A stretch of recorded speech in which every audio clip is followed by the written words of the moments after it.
working out for them in that regard. Yeah, they're sort of switching up the way that they drop all the way down there at the Relentless Retreat. We saw them sort of contesting a team there yesterday. It was CalGamer and Sevenman. They're both still going there, but they're doing it in a different sort of way. I'm interested to see how that Osborne goes. I think for both teams, it didn't really work out. They were both sort of stuck in no man's land. What's going on? Are we going to try and fight? Are we going to try and disengage? I didn't even know what was going on there, so maybe they're going to try and be a little more structured today. They're going to either fight or they're going to disengage. I think it's going to be the latter because the stakes are that much higher. You saw him on screen there for a moment. Kanata, Agers. Oh. Let's bring it back, okay? Kanata, Agers, going up against Thomas HG yesterday, it felt pretty one-sided, right? They had a couple games off spawn. Are they contested today? Nope. Nope. And honestly, They qual. yeah, well, that's what I would say. That's what I predict, right? But Kanata, you know, he had the socials. He was like, yeah, we only made it off spawn 2 games. And both of those games, headshots. Yeah. Headshot snipes actually were the ones that actually ended up closing out their games for them in both of those scenarios. So maybe there's something they have to switch up a little bit there. Maybe a little bit of an adjustment. Maybe they're not used to dealing with those snipers, but I'm sure they can do it. I mean, the biggest problem for this team throughout this whole year was Storm Surge coming out of that racetrack spot. And they were uncontested in Major number 3 Grand Finals. They fixed their Storm Surge problems. And Vivid, would you like to remind me what happened in Major 3 Grand Finals on NA? Oh, they won. Oh, they won. That's right. So hopefully today, if they can find that same mentality, that same way of playing, they'll do all right.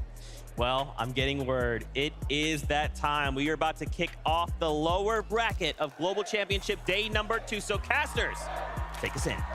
Now is the moment you have all been waiting for. Game 1 of the lower bracket is ready to get underway. And Taco, if I had a seat here, I would be on the edge of my seat ready to call this action. You can feel the nerves that have just been kicking the entire time. Everyone here is just wide awake.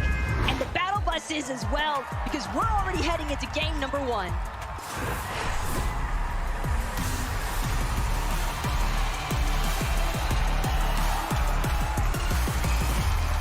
This is it. This is the start of a journey for some, the continued journey for others. We've already seen some drop spots being switched up.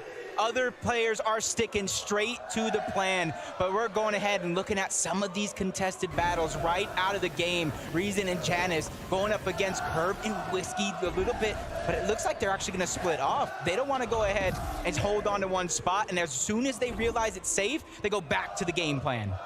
Up at the far north side, Giannis immediately heading for this Crude Harbor drop. It seems as though Giannis and Reason, maybe with the intentions of not trying to eat early surge damage, but as we can tell, the 50-50s, they have begun. Teams that got the better drops already letting their opponents know. Chubbs with an early 2-piece eliminations to start the game. Yeah, this is his continued journey from yesterday. He fell below that top 25 threshold, looking to make up for it here today. Pamstu and Fatch, on the other hand, they thought they were going to have a huge contested battle. We saw it yesterday, but it doesn't look like Stains and Data are going to go ahead and contest them, or at least not right out of the gates. Stain and Data is maybe taking a moment to reconsider things given how the circumstances went up against Seti and Cammy yesterday, but here at Kenjutsu Crossing, Adapter, KS, trying to be careful. They know that they've got pressure looming elsewhere inside of this POI. It's going to be Suns and Anon, who actually seemingly switched up. Initially were appearing as though Suns and Anon were going to head towards Naughty Nets, but maybe because of Badil and Savage's presence, thought otherwise. Yeah, they had it uncontested yesterday. Did not work out for them. So I feel like they're just confident. They're ready to take whatever challenge is going to be before them. They want a little bit more loot, a clear path towards the middle of the zone, even though this time it's on the corner. And right now they're trying to go for the flag, and third-party shots already interrupting this off-spawn battle. That's going to force Adapter back, and he might have to go ahead and loot. He only has one combat SMG and not much to work with. But while they giving him time, that's FKS. They're trying to put the pressure on, so that way his teammate can get a better loadout. But at the same time, they're just letting the capture point go for free. And in fact, it seems as though there is some danger hanging on over by Naughty Nets. Saw a nice collection elimination there from Steno onto Mr. Savage. That could definitely play some spoiler effects for game 1. But if Vidil finds himself alive somehow, some way. You heard all the nice things Mr. Savage said about him, but make some noise. Clix and Epic will contested over towards Mega City, but I feel like that's no different. All season long, they've been contested about 2 or 3 other teams, but there's so much space to work with. There's so much loot to share. As long as they don't get caught off guard, it's business as usual. But at the same time, there is so much traffic inside of Mega City, and as far as the vault is concerned, there's definitely something worth fighting over. You have to expect that regardless of where that high card spawn is at, people are going to be looking to make sure to take out whoever actually secures that vault key card. Oh, wow. It's actually, they weren't necessarily contested.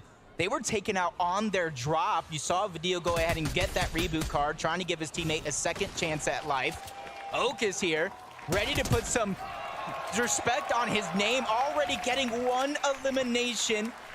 He's looking for another, but first he has a stop to make. Let's clean up this loot. Let's try to get as jam-packed as possible. You see the fallen teammate, Deguro, who's going to be right above him. He knows no matter what, as he continues his journey, he's going to have to try to get that reboot card, because doing this alone is not something anybody wants to face. But at the same time, that siphon there for Okis definitely gave him a nice little bit to work with in comparison to Dieta, who doesn't have shields. If Okis wants to pressure this, he's definitely more than capable of doing so, but it seems as though his mentality right now is just to stay on the move. Being in this sort of solo situation, deep in the jungle biome here at Rumble Ruins, especially in this lower elevation territory, he might be able to sneak up on some other teams. Yeah, I like the way you mentioned Surge as one of the first things, because yesterday, if it's shown us anything, Surge is not the easiest thing to come by in a lobby like this.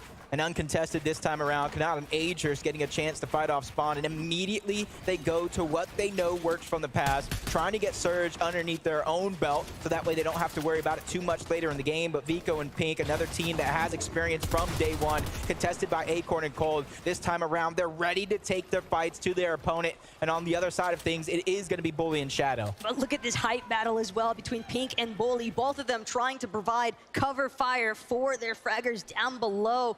As far as Vico and Shadow are concerned, a little bit of a pause here, not directly trying to challenge. Seems as though Vico is trying to look for a regroup circumstance, but again, you have to keep some form of a barrier between yourself and another team. Bully just trying to do what he can as far as making sure that he's able to suppress Pink in the process, but they're not trying to give up any sort of resources for free here. Yeah, and you can kind of already see in the mini-map just a little bit. You've seen it here. Bully and Shadow, they had no intention on trying to take that engage. They split up to try to get even more Surge early on in the game before the zone does get too small.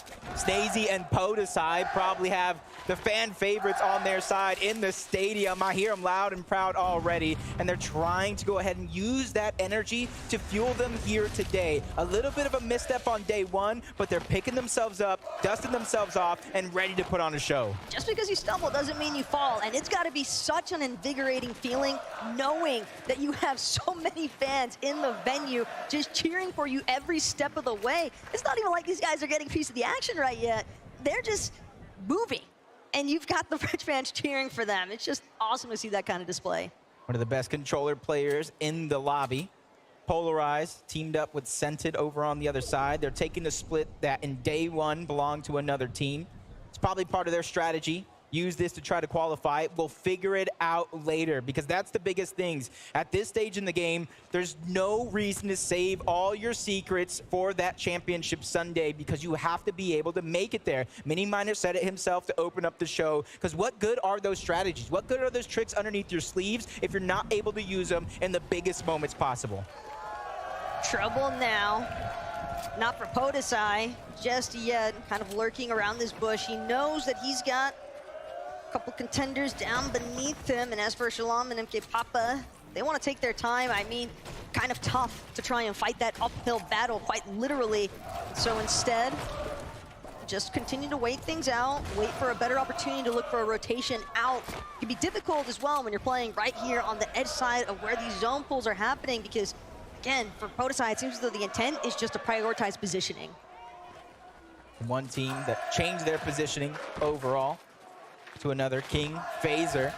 You can already see they're over towards Shattered Slab. Zone is pulling all the way towards the eastern side of the map. They have a long journey to go, and you can even see it at the edge of Mega City here on Pink and Vico. So they have even more rotations to go later on in the game. But for now, it's Batman, Bugha, and Rapid who beat him to the punch. The top of the hill, just west of Mega City. And they immediately got out of Mega City because that's one of the things we talked about to start the show is how contested it actually is. They could easily take a building on top, but they're taking a little bit of the safer route or what they thought would be because right now, Pink and Vico are slowly but surely looking like they're going to try and sneak up and see if they have any opportunity to take over. But as you can see in the mini-map, they're going to choose to go the other way. It's not something they want to battle this early on in the game. You can already see some shots, though, coming from a little bit of a distance here. Rapid just trying to be wary of the surroundings, and it makes perfect sense why you'd want to ditch from Mega City ASAP. When there's 4 separate teams landing there, again, it's just so much traffic to actually deal with. So why risk it when every single game can be so important? I think for Rapid and Batman Bugha, not necessarily getting max resources, max materials, it's not as bad as it might initially look because they can always find the refreshes after the fact because again, Storm Surge strategies were definitely an issue for a lot of teams in day 1. And this is day 2. It's not like the competition's gotten any less. Yeah, and you're seeing a lot of these teams taking that prime real estate to where they know players are going to rotate into. Video. We've seen him go for the reboot card onto Mr. Savage. Uncontested Northern Nets. That's a no-brainer that he's going to get him back into the game, back up as a duo. But as you can see in the minimap, they are split up. They called out this strategy to start the game. They're trying to cover more ground. They're trying to take more space away. This also allows them to get better lines of sight around the map for their Storm Surge. They already know what has happened in the past when Storm Surge is lacking. It forces you to make plays. It's almost like you don't have control over the game, and they are trying to do their best to keep control of their own destiny. It's definitely something that has haunted Mr. Savage and Vidal all chapter long. As far as Major 3 was concerned, even leading into that last chance major, where we saw them switching up their drop spot even over to Drift Ridge, just because of the fact that Mr. Savage has mentioned he doesn't like to be contested.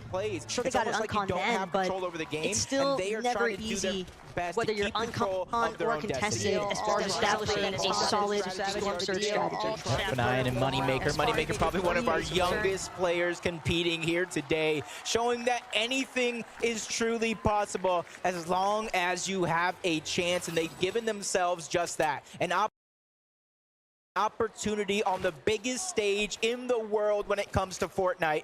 And you can already see the augment that he's choosing out. First Assault, Scope Salvo, 2 of the biggest ones that are needed when it comes to Storm Surge. It's going to allow them to keep their distance and keep hitting those shots. Like seeing this from Kitos as well. We're talking about augments, but right now the prioritization's onto Snazy. And it's looking good. Trying to see if they can push forward in this box fight. Shots being taken by Podesai as well, just to even trade out so far. No real damage inflicted by either side just yet. But Yuma and Jamon, they can definitely feel the pressure, and Podesai definitely aware of the fact that they've got more company coming. Ooh, already taking advantage of their positioning high up on the side of that mountain, trying to third party take some shots onto both Pink and Vico, who took down Ocus, adding more to their own Storm Surge. Weapon cache are going to be there, and you can see Yuma and Jamon probably share that same weapons cache, so they're going to be forced to wait till Snazy and Podesai leave off of this spot to try to pick up the scraps, figure out whatever is left along. But a team that, you know, taking a lot of time towards Slappy Shores. My only question for them is how is their surge? Because a lot of the teams are on the western side of the zone for now. They haven't begun to rotate over towards Slappy Shores. Not a lot of teams landing here right out of the gates. So for them, that's probably what's on their mind right now. We've looted up, we've gotten everything we need. Now we just need Storm Surge. And hey, we're talking about Storm Surge so often. For Pink and Vico, this is going to be a massive contributing factor, getting that elimination onto Ocus, just taking full advantage of that 2v1 situation. And that's something that's not necessarily going to be easiest to come by at this stage of the game. And for Rapid and Batman Bugha, again, we revisit, we talk about the fact they left Mega City so early, and they just haven't managed yet to find that pressure situation to actually secure eliminations for the refreshes that they would like And they don't necessarily have time to just farm resources either, because there's other teams moving in at this point. There's other teams already establishing good positioning off of earlier rotation. So if you try to expend your time farming resources, you're just going to keep getting lit up. Yeah, and honestly, looking at 7-man's inventory now, you can already see they won the ball over towards Relentless Retreat, but it's a little unorthodox. Typically, you would grab something to pack a punch, whether it's a Sharp Tooth, an Infiltrator, or even a Maven, but he's going to go without it for now, hoping that that Mythic Stinger does more than enough damage in a moment's notice to be able to survive. It all depends on how you control that recoil, honestly, because I remember that thing go brr. It's so obvious that the intention, though, is that up close and personal battle. The question is, will they actually manage to force themselves into that type of situation? And Rift Island can definitely be a location where we'd expect those battles to come, but even all throughout day one, we hardly saw any sort of contestation over this Rift Island. Senate on the way up, though, definitely having some issues as far as maintaining his shields are concerned. Those are going to be completely depleted. Granted, they have ample shield potions to make up for it, but it's going to be Hen, it's going to be Vask actually looking to contest. They don't want to let this Rift Island objective points go for free. If only they saw the damage that was put on both of these players before they even touched down on the island. Surely they would try to take advantage of it. And you can see one man's trash, another man's treasure. Miro and Cooper sneaking up on the side, trying to take away the position. The French team of Snazy and Podesai also willing to contest this Rift Island. And that's one of the things I was thinking. It was very, very passive yesterday. Even solos were able to take it. But as the VOD review goes on, as time passes, players are going to realize there's nobody up there. But when everybody thinks the same, now we have 4 teams on top of Rift Island ready to battle it out. One of them, Hen and Vask, 141 above the damage threshold. They're going to be the ones to contain it, plus 15 points for them, and that's going to be huge because we already see teams qualify with those points of the objectives. Every little bit counts, but we've gotten a good idea of what's been happening directly in game so far. However, got a mid-game analyst to give us a little bit more. Thank you so much, Taco. I just want to catch everyone up on our hometown heroes of Steno and Lush, who were able to get an elimination on Mr. Savage before he even hit the ground. Then we saw Steno be able to find a key, which he used to unlock a mythic shotgun. Quickly, they regrouped, built up a surge tower, and as you can see, they have vision on 2 duos of Jamin and Kanata, setting themselves up for an excellent mid and late game. So let's see how they do. Only time will tell to see how it pays off. They definitely got themselves a good spot in the zone thanks to those plays. And that's the thing, too, about those teams that are landing more towards the south side. It is so easy for other teams with slightly earlier drops to just pick you off with the elevation difference. It's one primary issue definitely known about that Naughty Nets area, but you can always expect to bounce back. I mean, we already saw the deal with the successful reboot ban onto Savage, so easy to say that anything can happen in these circumstances. You can see it started at 181 above the damage threshold. Pamstu and Fatch slowly falling back down, climbing back up, trading shots back and forth. You have their eyes set towards Rift Island. They see a giant monument being built on top as Polaroids actually took down Snazy up above. And this is going to be a huge opportunity for them as they're just looking around. Nobody's directly pushing up onto them, even though they are split. They're just looking for these fights that are already underway and just trying to take advantage of it the best that they can. And just looking at the island right now, I didn't see Scented either. Miro and Cooper are looking awfully vicious, though, in that position. You can just tell that they are waiting for the perfect opportunity to strike, and it's got to be only a matter of time. They can tell that there is so much chaos already unfolding on top of this Rift Island.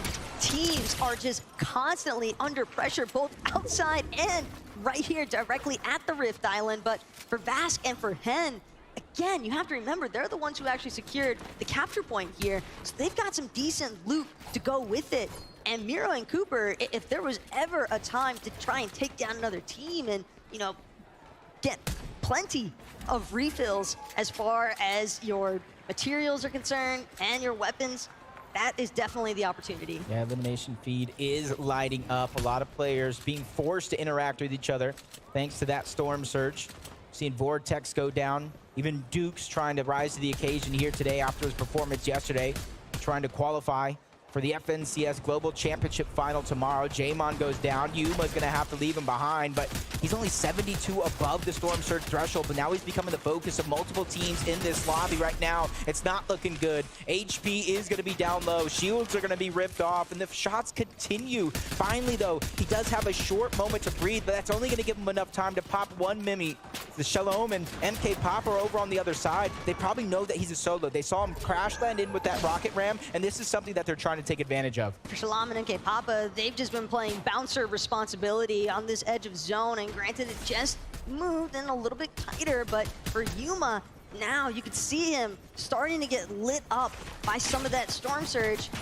Accountability as far as your surge strategies are concerned, it can be very difficult to maintain it throughout because there is just so much action happening as some of the congestion builds along this edge of zone and teams needing to move even further in. Players like Yuma are bound to get caught out on those later rotations. Yeah, you can see they're even willing to risk it. Shalom and MK Papa, they got the elimination, or at least they saw it towards the backside of zone, but they didn't have very many materials at all. So it was almost an all or nothing situation if they want to keep as best chance as possible for them to try to stay alive. I see a Vico. I don't see Pink. Got to imagine he is by himself as a solo, and he's suffering to surge right now. 13 below the threshold. Now he's in zone. Everything crumbling down. Only a few seconds to try to land the shot that matters, and he's not going to be given that opportunity. Down goes Pink. Down goes Vico.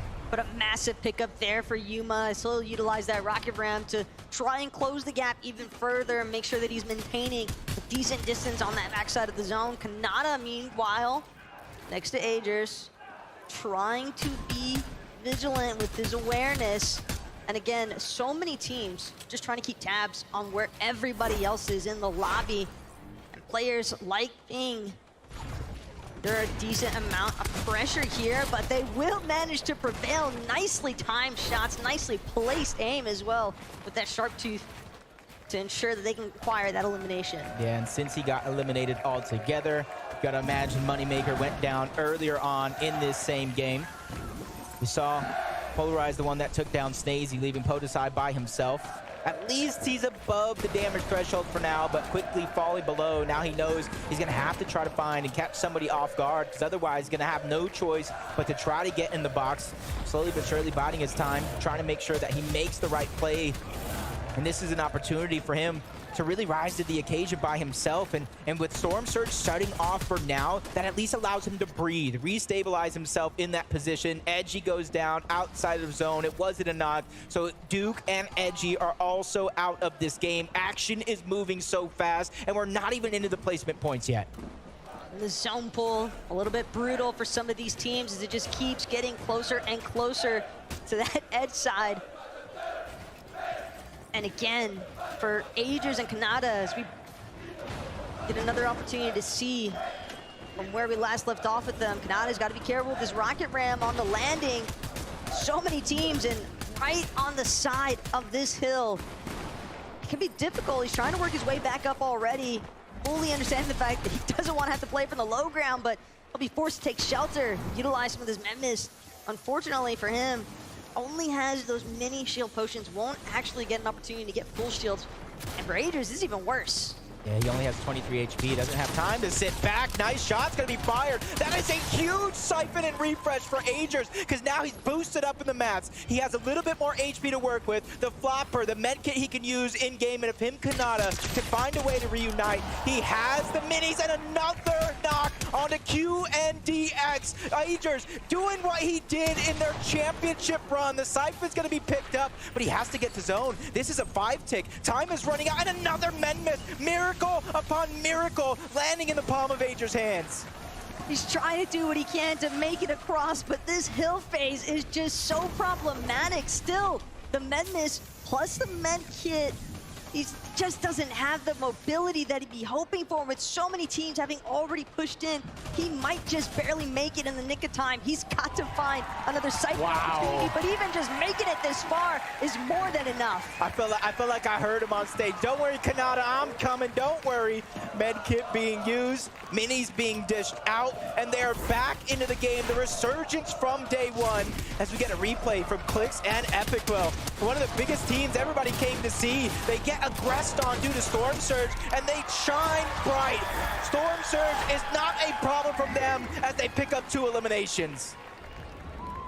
Check out where Bryce and Chubbs are at, a little bit more isolated than some of these other teams that are trapped inside of all this congestion. Mr. Savage and Badil, though, from Rags to Riches at the beginning of this game, they have done a decent, if not a phenomenal job at putting themselves into a comeback situation. Some of these teams, we're asking, do you got what it takes to get your ticket onto the battle bus? What about the roller coaster this team's going through from down the mountain, across the rivers, over towards Naughty Nets? I think best case scenario, honestly, Taco, is it going south, continuing on towards that island. If it goes back on over to the west, this is going to be a nightmare for anybody that doesn't have mats, as Clix has used the last little bit that he does have left, but he finds another elimination on the ping. These perfectly timed rotations from Clix, managing to find these players who are looking to just find that final push inward. But again, this is the beauty of being able to play from that backside of the zone. Still, Clix, Epic trying to be careful, and we are getting a little glimpse here of a team that's momentarily on high. Whether or not Fishy and DMK are going to be able to hold this is a different question entirely, but for the time being, they look well situated to carry themselves into the top 10 at least. Even though they have high ground now, they might have to wait for some of those teams below them to try to build that allow them to save some resources, save some mats as they make their way across the roster once more. Podesai, 131 below the damage threshold, only a big pop to his name. So right now he's peeking through the cone. He's trying to just get as much information as possible. Where can I get this damage? But time is running out. He continues to fall well below that threshold as Savage picks up another elim. Badil goes down, but it's actually Epic Well who falls to Mr. Savage, trying to keep himself alive. Storm Surge isn't a worry, but it's the HP, it's the zone that's pulling away. So unfortunate though, Savage gonna be unable to do anything in terms of helping out the deal. Simply has to watch, wait, continue their run. That flopper though, along with the crash pads, does a great job placing him into the zone. Mr. Savage moving through all the traffic, eating shots as well, but doesn't care in the slightest. He's just continuing to push forward. He's making his own path through. It's not going to be the most healthy anybody in the lobby can be, but he's definitely going to give himself enough wiggle room to work with. His Clix now going to be a solo, probably one of the more prolific solo players in the game. He finds a knock on the head, but unable to finish it up. He gets taken out by Podesai. Podesai as well. The fact that he's managed to stay this far into the game as a solo, you just know that he is going absolutely insane right now, trying to keep the run alive. Rocket Rams as well, destroying so many builds in the process. These players continue to rotate through, but that materials refresh is going so far, and it's actually Bryce and Chubbs now at the top of the lobby, but builds running incredibly low. Yeah, multiple top 10 performances in the major this year. I think Bryce and Chubbs are one of the teams that are falling under the radar. They're ready to make a statement, just like Komet, but he runs out of time, he runs out of space, he goes down as his Bendis runs dry. Kanata, another mini, going to be popped.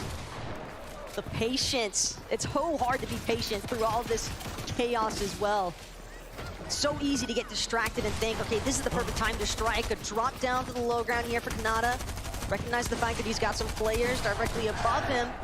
Still has a couple of mini shield pushes he can utilize. Source, on the other hand, won't make it through. Cooper going absolutely nuclear with the back-to-backs here. Cooper just won't let it go. He's nuclear with the back-to-backs here. Cooper just won't let it go. He's actually stole away the game, but it's Bryce and Chubbs. I call them one of the most underrated teams falling under the radar this weekend. They played phenomenally to make it to this point, and they make a statement here in game 1 of the lower bracket. Frankie, how are they feeling?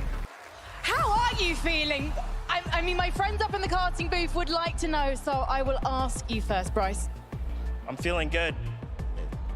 Are you feeling a little bit overwhelmed about the fact that you just took a victory royale here on LAN in Copenhagen? Yeah, I'm nervous. I can understand why you might be nervous. I do have a very scary face, so I'm going to come over to you, Chubbs. Talk me through the last moments of that game. I don't know. We just took high and we won. You took high. Okay, well, talk to me about the journey there. Did you feel like the zone was in your favor the whole time? No, it wasn't at all. About the fact they played like called them one of the most underrated teams away the game, but it's Bryce and Chubbs. I called them one of the Simple. Everyone hopefully listening here will find out how to win a victory royale on LAN thanks to these two. Just before I let you go, do you think you can overcome the nerves and pick up another victory royale today? Yes, I think we can. Brilliant. Wow, you know what? Now you've said that, I think you can too. Copenhagen, please give it up for Bryce and Chubbs.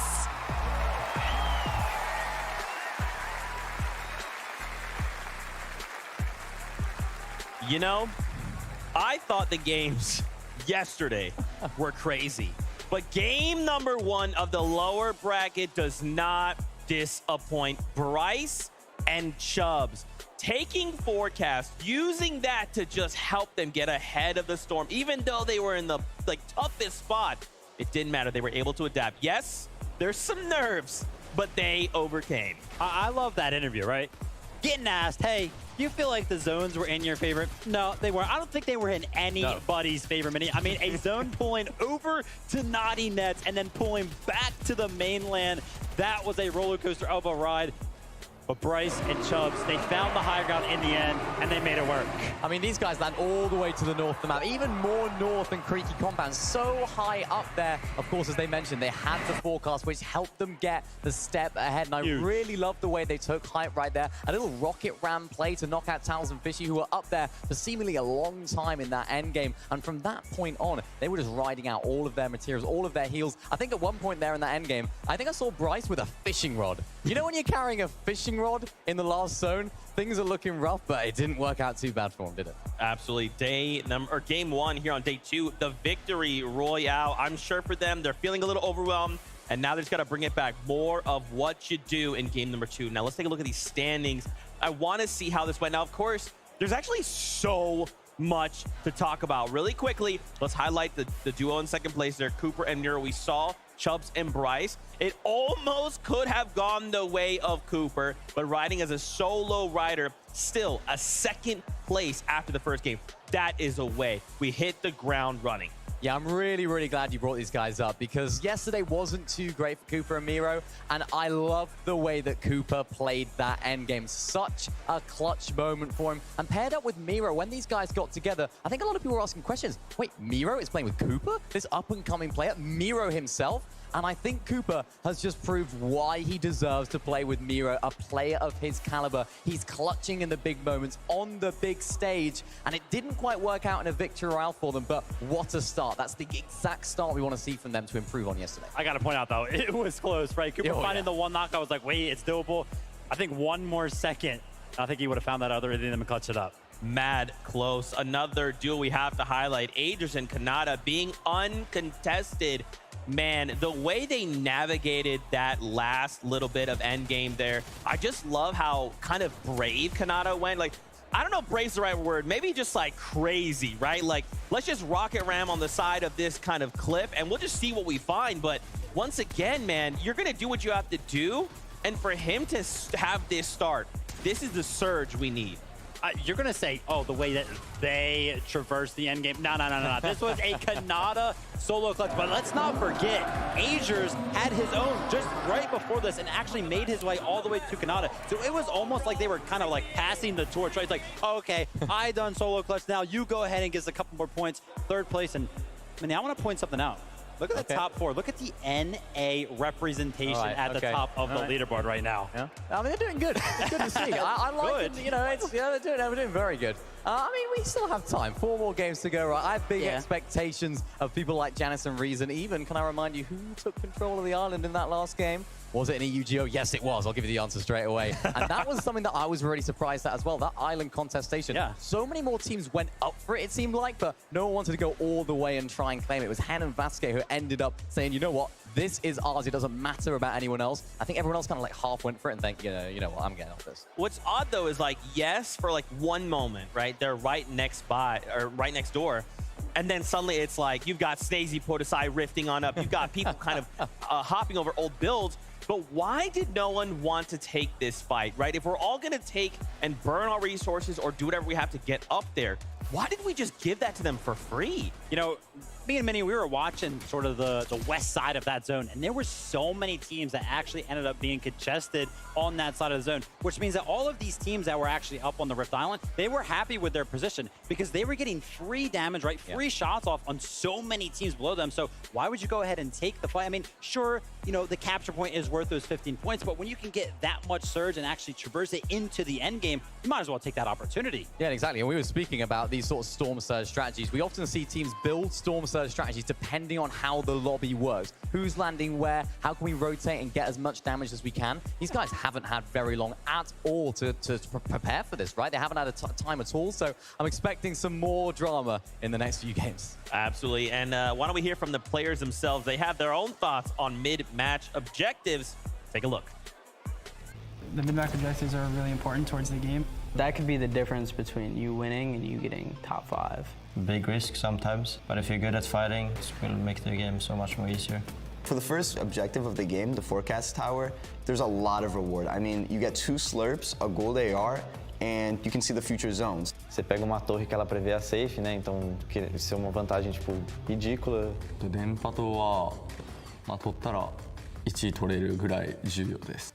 If we see that it's not a big risk, then we go for it. It makes the game so much more easier if you get it. But there's definitely a risk. You might lose all your mats, your heals, and you might even get eliminated. The Rift Island made the game more interesting for the teams that are going into endgame and know they don't have a lot of loot. It makes the game more aggressive. The risk is that many people go for it because of the points. It can be up to like 8 to 10 people on one island all fighting in one really close area, and it gets really hectic. The fights at the mid-match objectives are going to be intense because of the high reward, but it can be the downfall of some players if they get eliminated. It gives you max mats, it gives you everything that you need to win the game. The sacrifice is that everyone can see you if you're up there. It's a finals lobby and people are probably going to be scared to go for it. Towards the later games, like when people really need that jump, if they're trying to place as high as possible, the reward will be a lot higher, but the risk is also be a lot higher, so we'll see how it turns out. 命をかけて電波塔、はい。はい、もう Those 15 points could just make or break your entire game. And that could be the difference between 10,000, 100,000, even 500,000. Se você ganhar o campeonato, você muda a tua vida, literalmente. So it's definitely something to prioritize and something that we're looking to play for as well.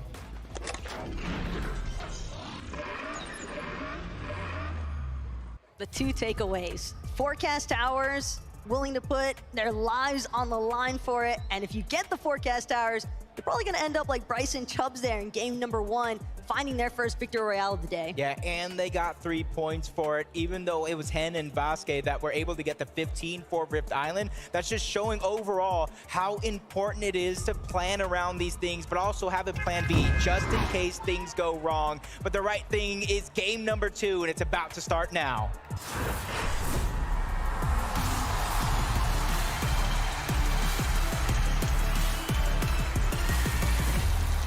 Game 1 did not disappoint in the slightest. Game 2, I expect to deliver all the same, if not more, as these teams, some of them getting a little bit of a taste of what that 50-50 contest is like at the start, but we definitely saw plenty of teams taking things relatively slow, really just trying to prioritize their resources off Brit. But for FKS, Adapter, they want all of Kenjutsu to themselves. Suns nearly E-limbed on the drop, and yet Suns and Non just barely gonna manage to get out of this one. Yeah, and it almost looks like they want to chase him down. They're over wondering, was that bush there before? Is that something new? Shots got fired through. Just a sliver of HP left. He finally gets knocked down. Forget Luton when we could pick up these early game eliminations. That kind of leaves Anon all by himself, but luckily he was able to get across to the other side of Kenjutsu's crossing, but the timer is on. He only has a certain amount of time before he can get that reboot card back.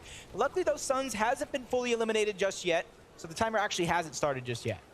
But surely Anon knows Suns merely being toyed with at this point by Adapter and FKS. FKS will finish off that elimination. Wants to collect the Siphon and the 4 elimination points to go with it, but meanwhile, Hall of Whispers could definitely see some action here. Depends on how Yuma and Jaemon actually want to play it out. And right now, Yuma, Jaemon doing their best to just try and get some materials going, because you can't really have a box fight if you don't have any boxes to build. Yeah, and it looks like Moneymaker and Fnatic not wanting to push up just yet. They're still getting things going, waiting for it to flow. Clix and Epic Well over on the other hand, Mega City, they had a phenomenal first game. They sit inside of the top 25 after one game. If they can keep this pace going, we will see them on the Grand Finals Championship Sunday. Only time will tell though, because they're actually split up right now. They are so far split to do different buildings of Mega City. Zazie and AIM, Batman Booga and Rapid are the two other teams. Nobody really wanted to push and contest just yet, but Moneymaker and Fnatic just end up going down low to the low ground, getting chased by Jaemon and Yuma, backed up into a corner, very little options to work with, and this is exactly what you were talking about. These bog fights, they need materials in order to be able to come out on top, because eventually, if you didn't farm up as much in the early game, you will run out quick, and that's when they'll strike. It just seems as though Yuma and Jaemon, they've got their prey perfectly trapped here. Fnatic, Moneymaker, this is quite a sticky situation. Backs literally against the wall here. Might have an opportunity. Moneymaker does have that rocket realm available. Keep in mind the height that it can cover, but at the same time, Fnatic as well, but they'll still be relatively exposed. If they do try to utilize these rocket rams, there is still a chance that Jaemon or Yuma might potentially look to take them out here. See them using the EMP grenades, trying to just at least sniff off some of the shields. Not very many left in their back pocket.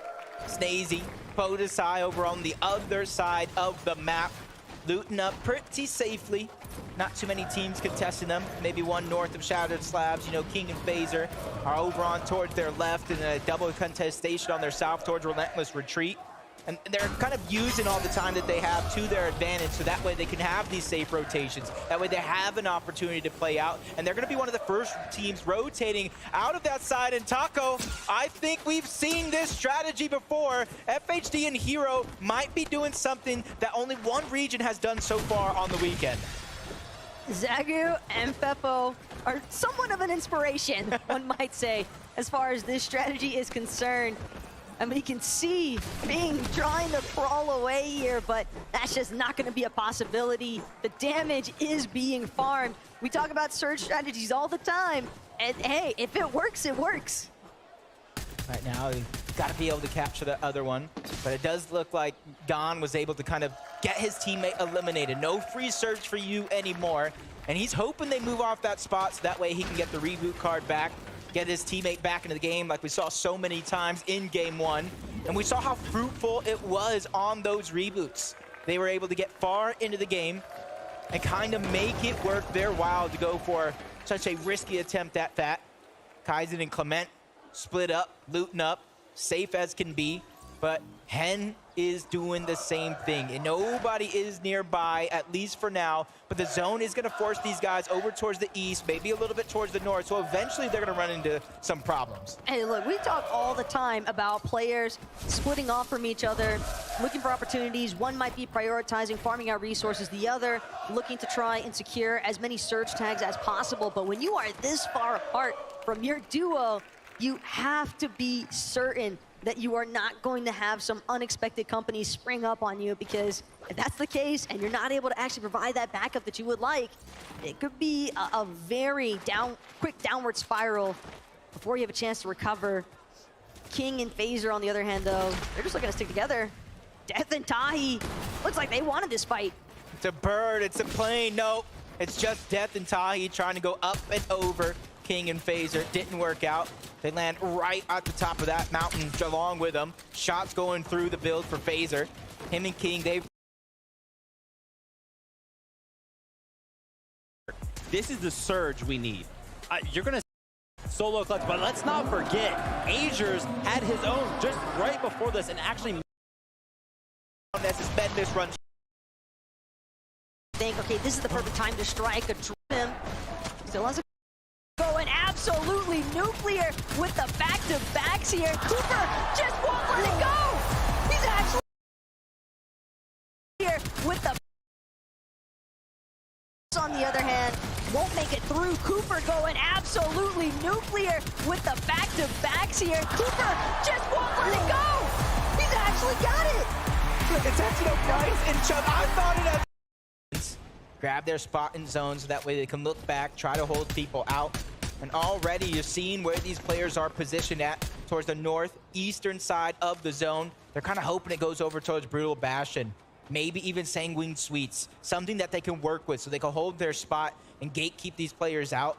But Pixie, you can see him just putting some shots, not finding too much success, but he's not giving up very many shots either. But Vico is down. Now it's Bink's turn to try to hold 10 toes down. Nice shot, nice knock. Has to reload though. The mistake has happened, but he makes up for it. Pink stays alive, but there's still another player, a whole nother team hot on their heels, not wanting to let anybody survive in this position. This is what you call a phenomenal third party, but Pink wastes no time trying to disengage. He's trying to get out, and you realize Shalom and MK Papa, they're not going to be on the chase. They're just going to get the spoils of this battle and collect all that loot as if it was their own.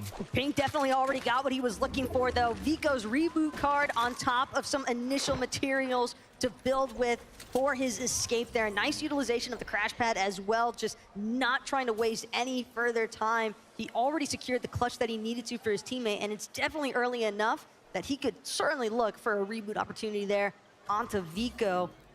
We'll have to check back in with them later on. And as far as Polarized and Censored are concerned, again, it's not uncommon to see players willing to just look for these surge tag opportunities, build up a little tower temporarily close to their initial drop spots, try and see if they can tag anybody else who might be in the middle of their loop path. But as far as Polarized is concerned, when there's a bush at the top of a building, and you know that building's not initially supposed to be there, Jacob, players are usually gonna box up around themselves while actually moving. Yep. Well, at least, you know, they're sticking to the game plan. They know teams got to rotate in that position. Eventually, Perza gets tagged up, trying to refarm as much as possible. His teammate doing the same thing. They get themselves a sliver of the zone just on the edge. They can easily move forward to try to get more position inside so that way they don't fall behind everybody else. In a lobby like this, that's not what you want to do. Down goes River. Skid's trying to make up for it. His teammate's very low HP. He's trying to give him time to breathe. The elimination and the siphon's going to go through, but it goes to Skids, who already was full health. River's trying to battle back with a little bit of that high ground, but he goes down all the same. Skids and Soraf are able to stay on top in that exchange, and now they get so much loot for their efforts. 5 eliminations, by the way. Already Wow. 20 points collected for Skits and Soraf. You add that with a relatively decent placement, and these guys could be having the game to really mark themselves on the leaderboard. But the fact that they've already seen so much action, I'm curious as to how well it's going to translate in terms of how well they're going to be able to prioritize their positioning, because you have to expect that their surge damage is definitely well above the threshold. Yep, and phenomenal performance to start this day. Didn't really go their day yesterday, but if at first you don't succeed, you try again. Bully and Shadow, you saw them kind of contested. And you can see that North America has won 4 of the 6 matches played this weekend. NA is showing that maybe it's not as EU strong as it once was at the Invitational, but this is only the first 2 days. We haven't received or played in the grand finals on Sunday just yet. Things can change because we know the EU region likes to go ahead and VOD review. They like to practice. They like to save some of those secrets, if I may say so myself. Still, NA definitely looking like a decent amount of Lanimals for the time being, and Kanata Nagers hoping to keep that trend going. Keep in mind, their day one certainly did not go the way that they would have hoped by any means. But the fact that they've even made it this far is already a testimony to the fact that day 2 was definitely looking better than yesterday's. You can see how well it's going for them. This time around, Kanata and Agers off the drop, uncontested, but quickly moving around. With the zone pulling towards the east side yet again. It's only a wonder what happened and why they made an opposite decision of what they made last game. But I trust them. They're the ones who made it here. I'm the ones just in the stands. As Kaizen and Clement, they're not too far off where Kanata and Agers once just were. They're trying to hope. I think right now the strategy is to get as much surge as possible with a lot of teams that are rotating in from the south, that are rotating from the western side. And that way they could probably rotate later on in the game. They could probably be one of the first ones now that they don't have to worry about it. But for now, they're just getting their loot cache, just trying to go ahead and shield up. They're ready for this next rotation. Azazi does go down the top of Mega City. He gets surrounded by both Source and Yuumi. And Aim's the one that's trying to disengage. In the distance, another team on top of Mega City just trying to get their surge there himself. He has plenty of heals to work with. My only worry is going to be that men miss the HP because Zone is going to be pulling forward, so he only has enough time for so much. This array of heals, though, that AIM just keeps conveniently strolling through. You almost have to wonder if this was initially somebody else's base center over at Mega City. I mean, when you have several different teams that are choosing to prioritize landing there, you have to expect that players are going to be trying to accrue as many of those shield potions as possible, so that way they can maintain a good height positioning to look for those earlier surge tags. So definitely convenient for AIM. Not so much so here at the Creepy Compound, though. Noxy Crisp under a decent amount of pressure.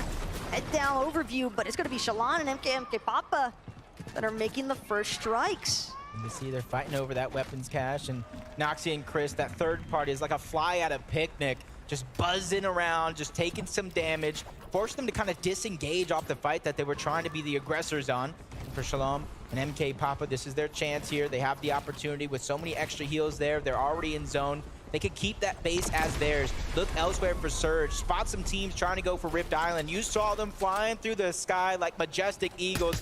King and Phaser are trying to be one of the first ones there. They almost get beat to the punch by Moneymaker. And down goes King. He's 100% beat them to the punch, along with F9. Those two probably not going to waste any time as far as trying to actually base up around that capture point on the Rift Island. They'll also have the convenience of being able to get that overhead view of all these teams underneath. As far as MK Papa is concerned, though, able to spot out the player across the way. It's going to be Miro. And Miro, Cooper, we saw them last time, kind of hovering around this Rift Island. They know that there's going to be a decent amount of players kind of taking note if we're basing it all off of how game one went so far. And with that in mind, Miro and Cooper, they definitely were able to get some tags in the process. Nobody really contesting Rift Island this time around.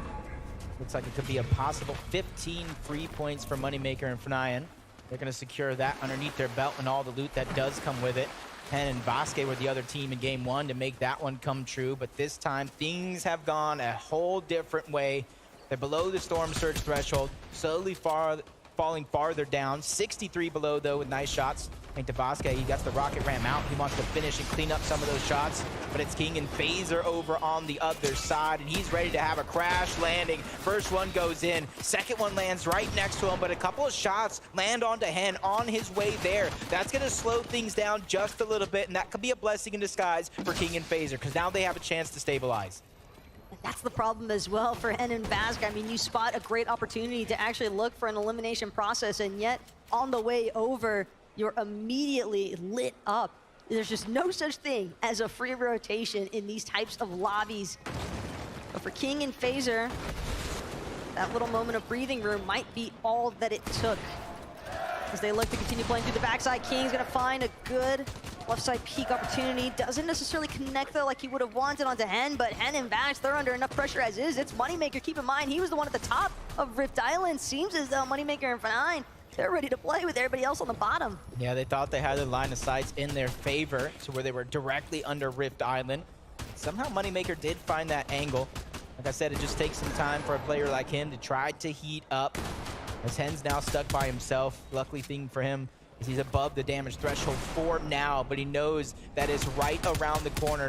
Gonna be haunting him like it's Halloween. Check a little bit of a replay here. Way trying to put the pressure onto both Bully and Shadow. Bully gets knocked first. That might even be 7-man trying to steal the loot away. That is so tough for Bully and Shadow. They are just pincered between two separate teams. I mean, how are you really meant to box fight when you've got multiple directions that you have to be checking for against multiple teams? Definitely not the way that Bully would have hoped to go down, but as far as Way and YKZ are concerned, they're definitely happy with that collection of an elimination. Now continue trying to press their way forward. Seems that they're trying to avoid some other players in the process. Gotta be wary though at all times.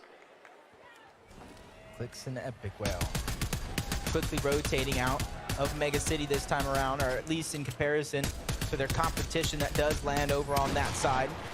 Firing shots off into the distance, and then instantly closing the cover. Doesn't want to get caught out, even though he wants Surge. He doesn't want to give up any free Surge either. And you can see Pink, he escaped almost getting eliminated early on in this game, and he found a way to get Vico back, but it came as a cost, Taco. They're below the damage threshold when it comes to Storm Surge. Luckily for them, it's only 6. That is barely anything. They just got to breathe on another team, and now they're hot on the heels of Batman Bugha. This is the opportunity that they're trying to take in order to climb above the threshold before they fall too far below. It definitely won't take much for Pink and Vico to get themselves above that damage threshold, but at the same time, I'm looking more so at their materials.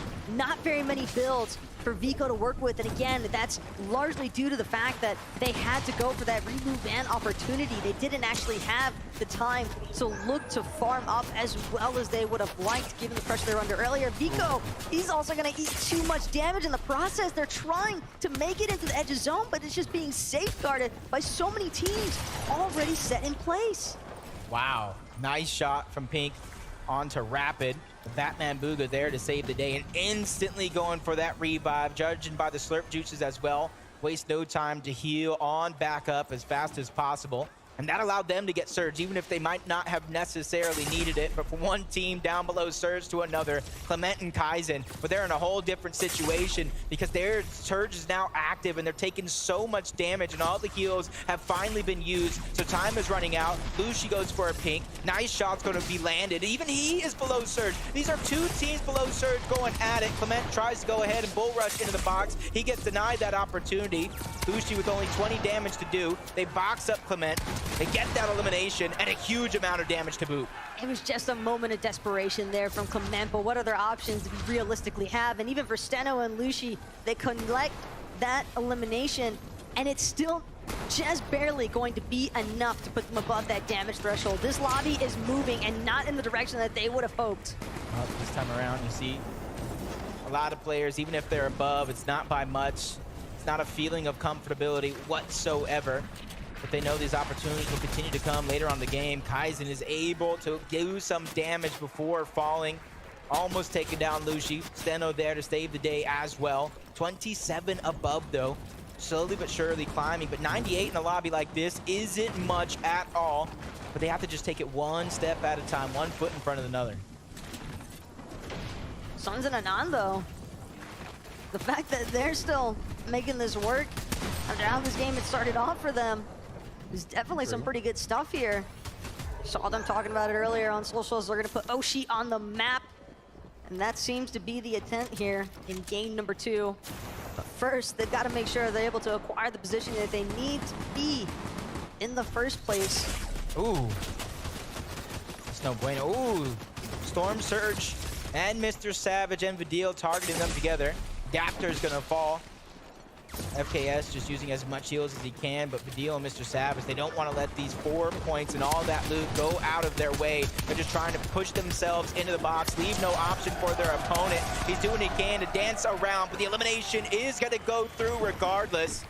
Even though they did take some damage along the way, they've got some heals. The exotic slap splashes to try to get themselves back up to tip-top shape, and they're going to need it. This rotation is going to be far. We're going over towards the side of Brutal Bastion. For some teams that are already there, it's going to be easy. Everyone else, good luck to you. Working your way up elevation is certainly pretty dangerous type of pathway. Snazy and Podesai, though, they look like they're set in a decent spot for the time being. Crash Pad going to take them a little bit further in. Coming up on the backside here of Duke and Fishy. Just keeping in mind some of the teams that they're working their way behind. Podesai and Snazy, it looks as though they want to get aggressive here, but instead Podesai has to rethink. Doesn't want to use that Crash Pad forward just yet after taking such huge damage from behind. Goes for a cheeky edit. Bounce Pad Junior play. It costs him a lot of HP along the way.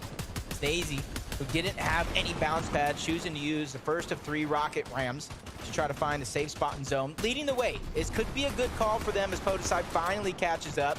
The loot is going to be dished around, but you can see the last of their heals. They are running low, so for them, a refresh is imminent. It is going to be needed, and you see Agers by himself as well below the threshold. Kanata fell not too far, not too long ago, but there's a lot of pressure on his shoulders, pressure that he's felt before in their major run, trying to capitalize on it. The time is running out. Storm Surge doing so much damage. He's going to be in the same position as the other teams that we've seen. He's using a lot of heals just to stay alive. even if it's not Storm Surge, that's Stacey and Podesai on the other side. Storm Surge seems to be Ager's biggest opponent right now because as long as he's given the opportunity to connect, those shots are going to put him exactly where he needs to be. Just a moment of relief here with 23 above. Roaming redeploy also going to take him in decent ways with that soaring sprints. And again, Ager's just barely managing to catapult himself to the front side of the zone, but this is a great opportunity now for him to just look for that brief moment of reset. Looks to try and catch Rapid off guard, but it doesn't just work out in his favor. Yeah, you can see Rapid by himself. Batman Booga went down, so he's going to be a solo. There's actually 6 solos in the game as of now who lost their teammate, and they have the world on their shoulders to try to make something out of this game. Rapid and QNDX aren't going to be one of them. They're a full-on duo. They've been playing well so far in this game. 1 elimination. The rest is going to be placement points. But as this one goes on, those placement points are going to continue to rack up. We're only into the top 22. Ooh. Foxforce getting taken out by Rapid and QND. Bit sneaky as well. This underbelly type of play over here at the Brutal Bastion. Podesai now looking to work his way through these builds. Only has this heisted accelerant to work with. He's got to be quick with the action, lands the shots, gets the enhanced effects, but just keeps it moving instead. Doesn't want to stick around for too long. Doesn't want to risk the backup opportunity from some of these other duos. He just wants the tags. He just wants the damage because that's going to buy him more time. I feel like I got deja vu all over again. Podesai solo going into the end game. He made something of it in that last go around. Can he repeat? 164 above the damage threshold as well. Not too much to worry about when it comes to that part of things. It's all about just staying alive. You don't want to run into the wrong duo, maybe one that's on the other side of that Storm Surge threshold.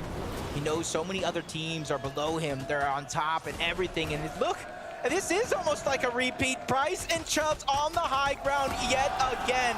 They said it's simple. They said it's easy, and they're ready to prove it be. Nobody else is going to try and challenge for height. Bryce and Chubbs will be all too happy to take it. Rapid going to be one of the first to fall here. Clean elimination there for Bryce, and now Podesai continuing trying to work his way back up, but so much fire being applied to his build. He's down to just his last 2 remaining. He needs a refresh of some sort, but whether or not he's going to be able to find it is a different question altogether. 16th place so far. Half of those points come when you reach top 10. The other half are in the top 10. Podesai's just trying to get as many as he can, but he goes down. That's Clix. That's Epicwell who find the elimination. Clix gets knocked. Epicwell knows to try to go ahead without him, but a misplay on the bounce pad. He falls as well, but at least they got some points for their efforts. Consistency is key, but it's Agers as the solo who is able to find that elimination and keep him and Kanata alive within contention of that top 25. We're talking about consistency, and right now for Bryce and Chubbs, so far they're consistently holding on to that high PXN. Kitos trying to tart through some of these secondary high layers. So far, haven't managed to encounter anybody just yet. Agers, though, breaks through the build that he doesn't want to find himself behind. That's going to be an elimination. Credit to Shalom is now PXN. Kitos try to tart their way forward. Crash pad, get a shot up on height, but it's not enough to actually break anything or knock down Bryce. Yeah, but they're one of the few teams that sees what's going on above. They can easily try to make that a target if it's something they want to do. Quanti and TK, you heard him qualifying in that last game thanks to a big clutch by Quanti trying to keep that show on the road. Reason goes down. Jan is trying to make up for it. Elimination's going to be found. Runs out of builds, runs out of math. That's Noxy who's going to be able to take him down. Quanti and TK, they seem to have found a slight gap. Nobody else quite discovering them just yet. PXN and Kitos, though, they've managed to make a resurgence for the high ground. Pixie and Cheatin down below on the opposite end of the spectrum. They're still forced to deal with some of the congestion that remains. Bryce and Chubbs have a chance. Brute win from the high ground, win from the low ground as Pixie takes down PHN. Saving that siphon for later. Now it's going to come in handy. As soon as somebody else does eliminate it, that is going to be TK who cleans that one up. Only one player here left as a solo. Quanti going around, goes for the high ground. That's Kitos, the final solo. He gets dropped in the palm of his hands, but he dunks on him as Cheatin picks up that elimination onto TK. Quanti falls. Top 2 situation with Cheatin and Pixie being our final duo left alive. Kito's on the other hand using that early high ground to his advantage, but it only lasts for so long. Cheatin and Pixie take the game. What a way to state your victory royale. Cheatin and Pixie wasted absolutely no time with taking over the low ground, and we've got Frankie standing by to get into their minds. I do. To be honest, that looked like quite a calm victory from you, Cheatin. How did it feel on the lobby today? It's really nice. Like, we are full sec the whole game and just played it out. Yeah, you did play it out. You almost made it look easy, but it's not easy to take a victory royale in front of a very loud crowd here in Copenhagen. How are the nerves right now? Feeling a bit nervous, but it's fine. So how did you control those nerves when you were in those final fights? Yeah, we just went full low ground and just won the game from there. Do you think that low ground is a strategy that can work for you all the way to Sunday? I'm pretty confident that we are doing good on Sunday, so we just keep going. Well, you're doing good right now. For you, how did you get ready for this experience of being on LAN? We practice customs a lot and just play tournaments together, so yeah. Any customs you'd recommend? Noble. Noble, there you go. Custom Noble, check it out. Guys, congratulations on making it this far. I do need to ask, do you think you can take another victory royale now you've already got one? Yeah, 100%. All right, well, I love the confidence. So, boys, I'll let you get ready for the next battle bus as we head back to the desk. Congratulations.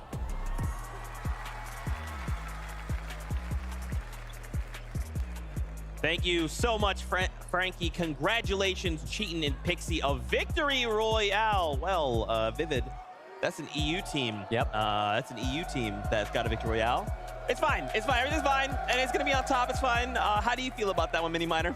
Feeling great. I mean, what a win. What a way to close it out. Really happy for these guys as well. Of course, qualifying to that last chance major. We haven't seen them yet this weekend, and now finally putting on a show. We know that this duo have what it takes. Going down on that low ground right there, just fragging out so many limbs from these guys in those latter stages. Beautiful stuff. Yeah, I love this, actually. Being so resourceful here is Pixie and Cheatin, right? Look at all of the splashes that they have, somehow, by the way, managed to keep onto. And eventually they're like, you know what? There's no reason for us to continue to fight for low ground. Why don't we just go ahead and play this tournament? We have all of these splashes utilized. They did so at the perfect time, ended up working out.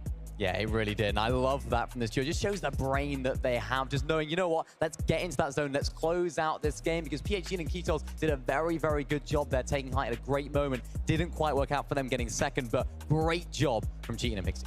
You talk about PHG and Ketos. I mean, I just want to take a moment here to highlight this duo. They take ultimate height here over ice. You can't build up there. You can't break. They're like, we're up here. I don't know what in the world Ketos is doing, okay? But did you all see that shot he lands? He's going to fall. Builds are broken. He's coming down. It's either me or him.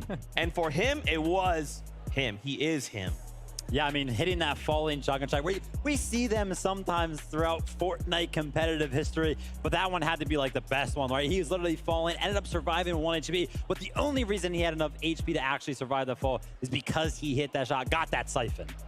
So disgusting. Here are the standings as we take a look. Remember, if you're just joining us, we're looking for top 25. That's where we want to end the day. Chubbs and Bryce picked up game number 1 in the VR. But with Pixie and Cheatin getting that one themselves, paired up with the elimination, suddenly up 13 places. Now, boys, how do we keep this momentum going? High ground clearly is doing well. I mean, we're talking about Bryce and Chubbs right here, taking high ground at a really, really nice moment. Again, this was another one of those zones that was actually closer to them. Of course, they're getting that forecast tower in some of the games. In this game, it was a very, very nice zone for them. We saw in the first game, it was not a very nice zone at all, so far away. So this just brings excitement for me when it comes to this duo, because they performed when the zone is absolutely miles away. And yet again, they performed with that 3rd place finish right there. It's a really, really exciting duo if they can keep it up. Yeah, they figured something out, because every time I'm watching from like 5th and 9th zone, I'm like, oh my gosh, these zones, they just keep pulling further and further away, which usually in this type of meta, they have to use all of their builds to actually make some of those rotates. But Bryce and Chubbs just seem like they're always in such a healthy position when it comes to how many materials they have. I have no idea how they're doing it, but it is working out great. And then obviously the transition into the height takes, so good. What's crazy to me is after game one, Bryce and Chubbs, you know, you could tell they were definitely nervous. It was a little bit overwhelming, but as we're playing out these games, man, they look so on form. I mean, if they can bring that tomorrow, how far could they take it? I mean, hey, listen, you know, we've seen some teams already, it's particularly yesterday, I think Queasy and Venom, right? They're pretty good at higher ground, so contesting them up there, that'll be a tall task to try and tackle. We still got 3 more games to go through, though, so I'm excited to see who else maybe tries to contest them up there. Well, let's take a look at the high ground. Bison, Kitos, we got to come to the Brazilian region to take a look at how this all unfolded, but from their own perspective. Once again, just disgusting play we are seeing. And what I love so much about the competition, boys, it's not just one duo. There's so much action across the map, so many duos all looking to perform. Yeah, I mean, I was looking at this duo right here, going for so many of these little pre-edit refreshes. That's how they were able to get, of course, the Bills to go all the way up on high ground. You can see what it means to those guys. Of course, not quite closing out the victory, but they know exactly what happens when it comes to those end games. If you can consistently make 1 or 2 end games in this 5-game tournament, or this day, I should say, I mean, they're looking good for qualifying to tomorrow. Fantastic stuff. Fantastic stuff. Guess what? We have Levin2K. He is standing by. Let's go see what he has for us. Yes, Zeke, I am here in the arena with M8 Nikov himself. Nikov, you've got to tell me, man, how you feeling, how you enjoying the event so far? Hello, I'm very happy to be here. It's very good and I love them. It's very loud. You can say that for sure. Tell me, who are you supporting for? Of course, you're representing M8, so I'm sure you're supporting them. But tell me in particular who you're looking out for. Of course, I support the best team in the world. Gentlemen, look this New Jersey, very beautiful, and the best crowd. Look at them. Look at them. They are the best crowd, it feels like right now. You've obviously had experience playing on stages like this as well in your career. You competed at the highest level before. Do you have any advice for any of these players on this stage here right now? I don't know, but I think no, just focus on yourself and your game, and that's it. Huh? Advice for his favorite players. Everybody else, he doesn't really care too much. Fair enough, fair enough. And I guess the only thing for me is, do you have anything to say to the Ultras? I know. What can I say? Like, this is the best community in the world. French, look at them. Allez les Bleus, as they say. Back to you, Zeke. They are going crazy. Thank you so much for that. I mean, apparently the French community, they can cheer the loudest Denmark. I don't know, but I'm getting word we are ready to just get right back into all of the action. This is game number 3. I just have one question. Do you think they would accept me? Can I be French for today or maybe even the weekend? Because that is absolutely insane. I'm across the stage. I got headphones on and I hear them like I'm sitting right next to them. I'm sure they'd be more than happy to bring you on board, Jacob. All you really need is a matching jersey at this point, right? Ooh, I might have to grab me one of those because Snazy and Podusai have been playing crazy. And let's that continue here in game 3 because it starts now.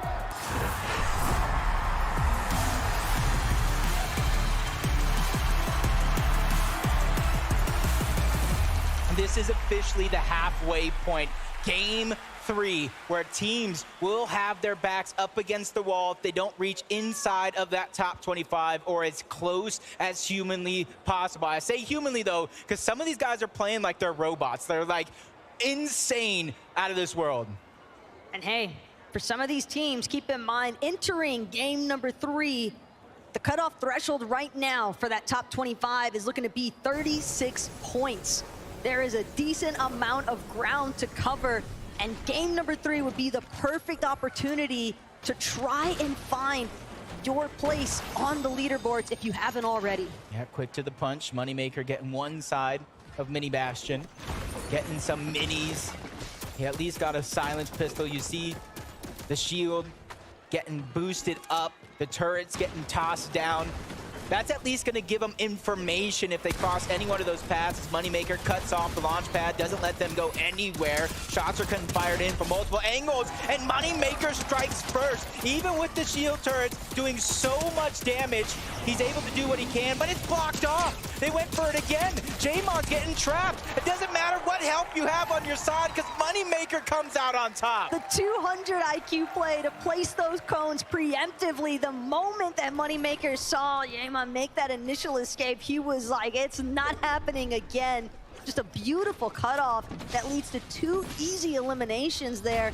I mean, when a duo self-isolates, well, what else are you really left to do? And Fnatic Moneymaker making the most of that opportunity. You can see Suns and Anon changing it up yet again. Said enough flying past Kenjutsu. We're ready to take it over as their own. But FKS and Adapter, they have a little bit of elevation. Things are working out just as they planned up until this point. A little bit more loot towards the top, even finding the Sharp Tooth, breaking through the walls, possibly trying to cut off their path. So that way, even if they do try to escape, there's nowhere to go. They go ahead, see each other there. Suns repositions. Anon does not, though. He gets caught off guard, but he's trying to draw them in. The turret there to spot him out. At least his position is going to be known. Suns doing what he can, trying to burst through those builds, but Adapter is there for the bait and switch. He gets spotted out as well. These turrets are giving so much information, but it's just not enough. Both Suns and Anon go down again. That just looks so awkward for Suns and Anon. Suns especially seemed as though he hit that moment of hesitation for whether or not he should actually try to challenge up on that balcony. But hey, as far as Kenjutsu Crossing is concerned, that's not going to go Oshi's way in the slightest here. Opposite side of the map though, at Sanguine Suites, Peterbot and Byla recognizing the fact that they're under a little bit of pressure from that mountain just north of Brutal Bastion. And again, for Peterbot and Byla, you have to consider, Peterbot's been talking all week. Top 25, that's the easiest thing in the world.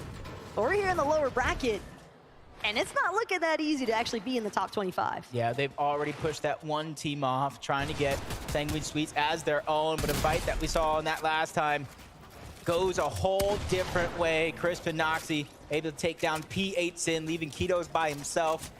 And if this has any indication, any sort of resemblance towards that last game, it's no worries. Kitos is as strong as can be. He already picked up a 2nd place by himself. And since it's so early on in the game, there's so much opportunity for him to go back, get that reboot card, get his teammate back up, because it's already happened countless times on the day so far. But also, as far as Kitos and PH Zen are concerned, they've built themselves a pretty surmountable amount of points here. Heading into game number 3, they had 138. We're leading in that 2nd place position on the leaderboard. Have to consider them relatively safe as far as their spot in that top 25 is concerned.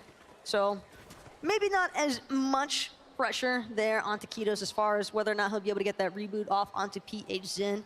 For a team like Noxy and Chris, that's just another 4 points to get them that much closer. Yeah, yesterday we saw 25th qualify with 91 points. Can't say that's going to be exact here today, but at least they have some sort of goal to achieve.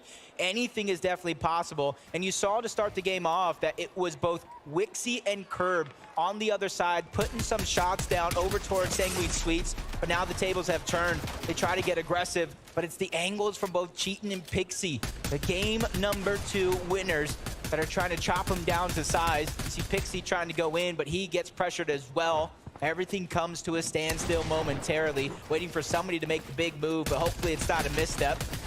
They're separated.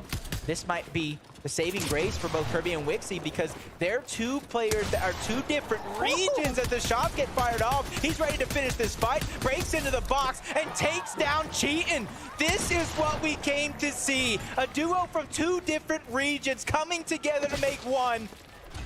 And already coming out on top. Another shot, but that backs Wixie down. Wixie, though, will finally get knocked. Siphon going to be immediately taken there by Pixie. Kirby, though, with another massive shot off that Sharp Tooth.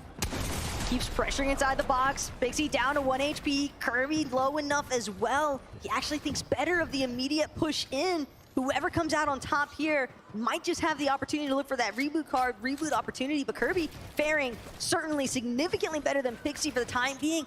No, Pixie able to find the refresh that he wanted as far as materials are concerned. These resources taking him so far. And Kirby just unable to build up right away. He knows that he only has a limited amount of time to work with here. before his opposition starts trying to close in himself.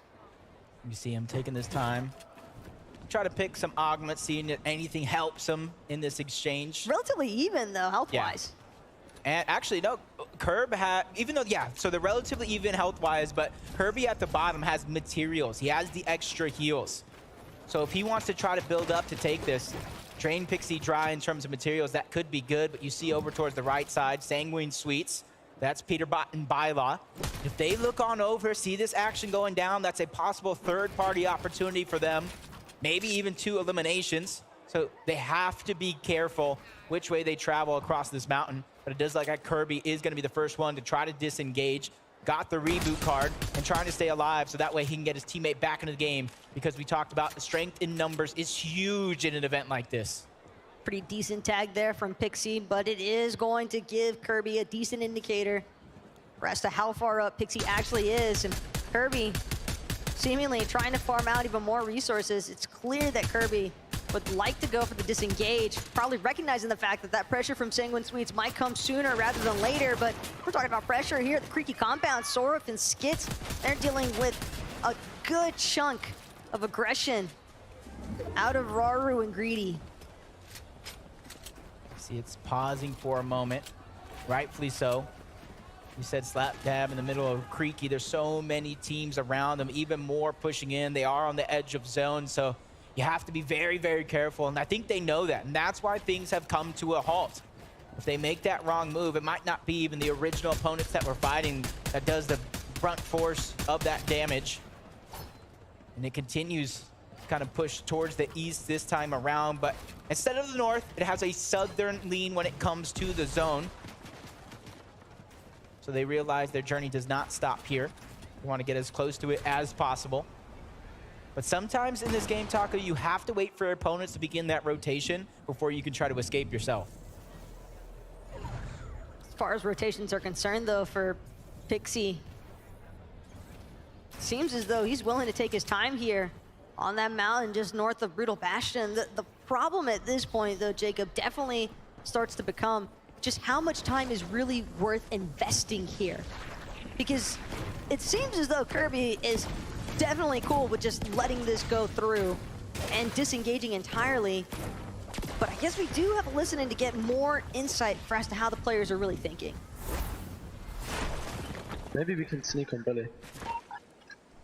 I'm down. Shall I come now, get the stats? Yeah. Okay. He was here, come, run. This is all like, on me. 40, I'm crash fighting on him. Yeah, I'm on you. Going from right side. Cracked him. Dead. Nice, bro. Don't worry. Got him. Nice find by both Pink and Vico to take down one. And that's a team. When they went down in Game 5 yesterday, they were in 24th place. They were forced to watch every team that got into that top 25 pass them and send them down to the lower bracket. King and Phaser, they're trying to have a second chance at life. Skits and Sorf is another one. Yesterday definitely wasn't their day. Today is a whole new chapter in their story, and this is one that I'm excited to see finish. But they're still stuck around both Greedy and Rauru. Neither team really able to rotate just yet. And I think when push comes to shove, at least Greedy does have that rocket ram to try to get out of a tight spot. But if Rauru doesn't have one himself, that could be possibly why they're waiting for the moment that the players above them try to rotate first. And everybody in this position is going to have to rotate because we get another far pull to the east side.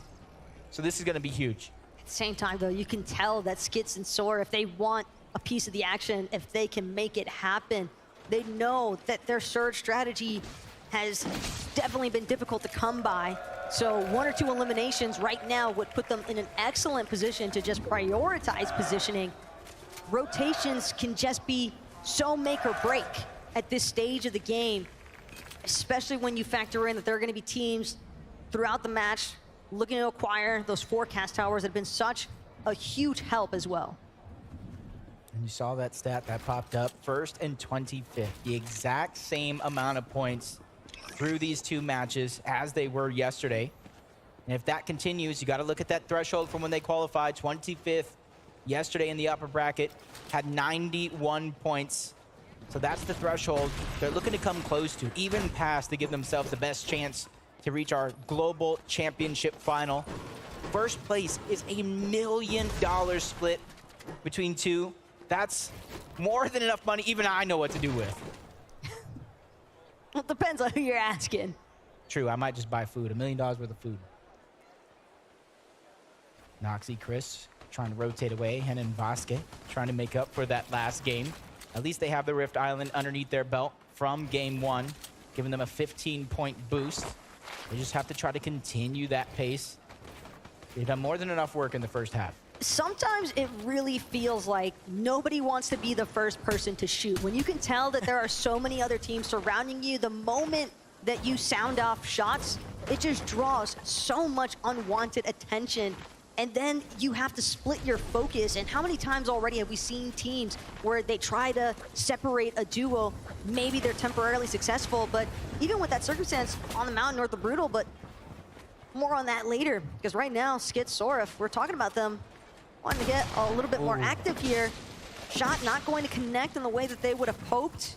Maven Auto primed, ready to go here for Skits. He looks to reposition, wants the high ground over Raru and Greedy. Crouch walking, just seeing what he can come across here. Greedy, Raru. They've got to be suspecting of who's going to drop into their box. Maven Auto shots are firing, but it's going to be Sorif who comes out on top. Ultimately, the tag team damage more than enough, and a nice, quick and clean double elimination process here for Skits and Sorif. Like a double elbow drop off the top rope. Cleaned house, Fishy and DMK.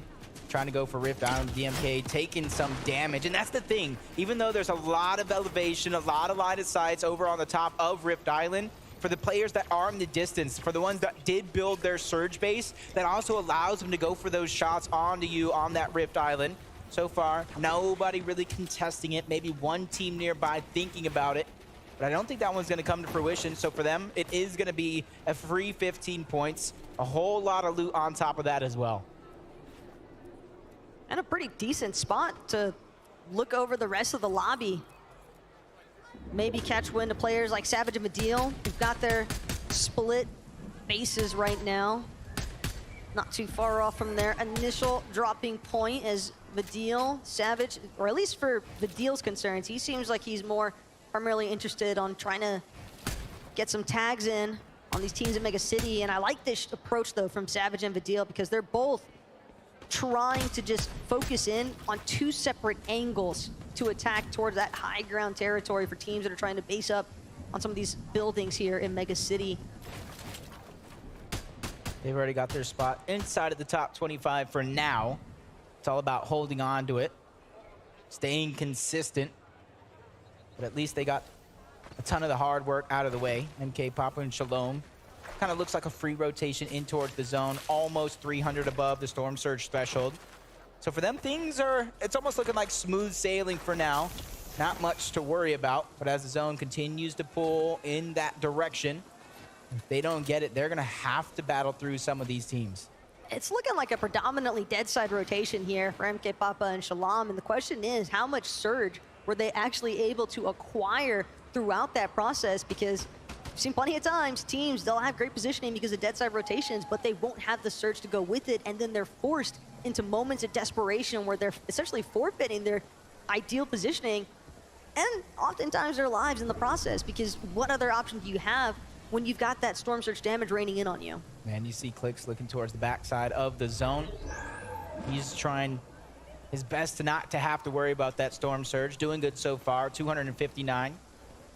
Rapid and Batman Booga were the ones positioned behind them. You see them, the yellow markers on your mini-map down below. Since it is going to be in the storm, they're going to have to rotate, give up some of that elevation. That way they can save some of that HP and those heals for later on in the same game. Kaizen and Clement. A lot of teams kind of falling behind in this game when it comes to the zone. At least 4 of them right before our very eyes, taking damage. Each second pass is going to make it harder for them to try to survive. Forced to use a lot of those resources in order to get that HP back. But if you look at both Kaizen and Clement, they have more than enough heals to make it possible to get in toward the zone. Decent amount of teams also looking to conglomerate over at the Drift Ridge. When Racetrack is this poppin' and you see teams like Clement and Kaizen that have to run through that territory, you have to expect that it is going to be incredibly difficult to actually make it through unscathed. Or they might have a nice opportunity to look for some of those third-party circumstances. Only time will tell, but right now, the story for Fatch and Pamso definitely seems to be as if they are already situated, a really nice elevated position so far, well ahead of where they need to be. Vico and Pink could definitely be in some trouble here. Pamso and Fatch, they spotted out a rift far along that ridge, waiting for somebody to try to go for it. Probably being their plan A, waiting for the zone to pull in. That's where they're gonna put their eyes back on it. It's King and Phaser, they're just trying to reunite, get the most out of those splashes. We've already seen King put on a show yesterday in the upper bracket with that sniper. Trying to do it here yet again. And you can see the difference in augments between the two teams. First Shotgun is gonna have the commonality between the two, but now they get aggressed on that high ground. Phaser trying to reposition. That's AIM and Zazi, who aren't afraid to take a fight against Brazil's best, and they come out on top for now. King goes down. Another team drops in. That's Cal Gamer and 7man that take advantage of the third party, getting all the loot, all the resources, and they already had a good loadout as well. The MK Alpha over towards Relentless Retreat. They're just adding each tool to their tool belt. That's just salt in the wounds there. To have to watch your opposition just reap the benefits of your bounty. No celebration time for eliminations in certain situations. 7man, Cal Gamer though, definitely more than happy for what they managed to stumble across. Other teams though, that would certainly be happy if they could add a couple more points, a couple more eliminations to their count. Duke and Edgy, certainly one of them. Team that definitely struggled throughout day number 1, but here in day 2, hoping to have the resurgence in order to find themselves in that finals lobby for the Global Championship Sunday. Yeah, and you can see where the zone's heading on this game as well. Very, very similar to that last. We're going up mountains, down water. You got to be able to prepare for that, and luckily for them, it did just happen once before. So they got to be able to try to mimic the blueprint if they did make it far, change things up if they did not, as Kanata and Agers this time around trying to rotate as a full duo, leaving nothing for one person to try to handle. And so far, it is looking well. They're trying to go up the side of this mountain where not too many teams are positioned so far, but they run into both Lucy and Steno momentarily, who are getting caught sleeping there for a moment. So that gives them a free path towards the zone. And for them, that's a little bit of a blessing. On the other side, Rapid, not feeling that same thing. The Slurp Juice is going to be popped, though. It runs out just as we tune on board. So it's going to be up to them to try to find some sort of a refresh. You see QNDX trying to shoot above with the Breacher, maybe to drop somebody down because they realize without no builds, without any heals, now becoming the focus, they have to think outside of the box to make this happen. Right now, QND is just hoping that somebody else can divert the attention of some of these teams surrounding them, but it is a relentless amount of suppressive fire into these box edits, and QND Rapid, they finally get a moment to focus, but they're not the only team that's found themselves in sticky situations. We've got other teams as well, still looking to power through, still looking to make their way, cheating, turn and burn situations. Don't know who Fahad thought he was shooting at alongside Hero, but Cheatin', he had everything in his arsenal to make some magic happen. Granted, Hero and Fahad were relatively low stepping into that engagement, but Cheatin', not one to stray away from a clutch situation. That he might be the hero, but I'm the villain of this story. He's just looking around. 45 materials, 5 minis, but it's the HP that is really lacking because you can see the Storm Surge is well above the threshold as well. Everything going their way, and that goes to show that these early game battles, it is a risk, but it has a huge reward on it as well. As a lot of these teams finally make it to the zone, but most of them are stacked up on the west side, a little bit more on the southern edge. As Batman, Booga, and Rapid, they made that rotation around Mega City, trying to dodge line of sights of both Clix and Epicwell and everybody else on the side of that mountain. They've been doing a good job. They were at the top of the leaderboard, and they're holding on to their position. You see them there in 6th place. If they can continue this consistency, remember the 91-point threshold. It isn't official, but you got to imagine it's going to be close. But depending on where Batman Booga actually chooses to throw that business turret, he might be able to catch some of these teams off guard, or at least get some decent information So much congestion, though, building up in some of these mid-tier layers. Mr. Savage, Badil, looking for a way to tarp through. They know they're going to have to take some fights first before they can get anywhere. Clownski, Grolls, going to fall right in front of their very eyes. Pink and Vico surrounding Mr. Savage and Badil as well. It's going to be 2 players trying to enter the box. Wow. Ursa eliminated off a rip. Mr. Savage did not come to mess around. And Badil, immediate backup fire. These two are just tearing through right now. That was huge. They didn't even look the direction of Mr. Savage, not even once. And that was 2 huge shots that he used to his advantage. As Clix and Epic Whale finally find their way in towards zone, but as soon as they do, it pulls towards the left, where a lot of those teams are congested on that side of the map compared to the north side, and they're ready to fight their way through. But very, very little heals to their name. At least Epic Whale, once it slows down just a little bit, can throw that business turn down, try to get some information, but for now, they're trying to beat everybody else to the punch. They don't want to be the ones that are being held out by more than half of the lobby, and you can see the different elevated teams, some high in the sky, others far below, but they're finding any nook and cranny to go through, but it's Clix who actually falls to Badil. Even Bylop picking up an elimination. Kaizen's left by himself. Epic Whale trying to survive. He's doing everything that he can because placement points haven't really set in. A huge shot towards the back, and he goes down before able to stabilize and use that slurp juice, and that's going to be a huge treasure for somebody to find.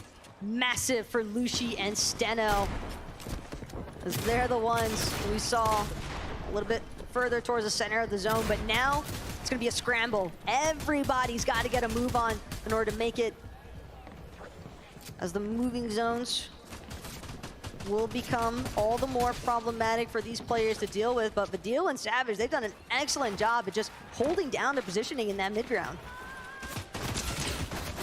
Can say it looked like a safe rotation, but don't be fooled. Players are hiding around every corner.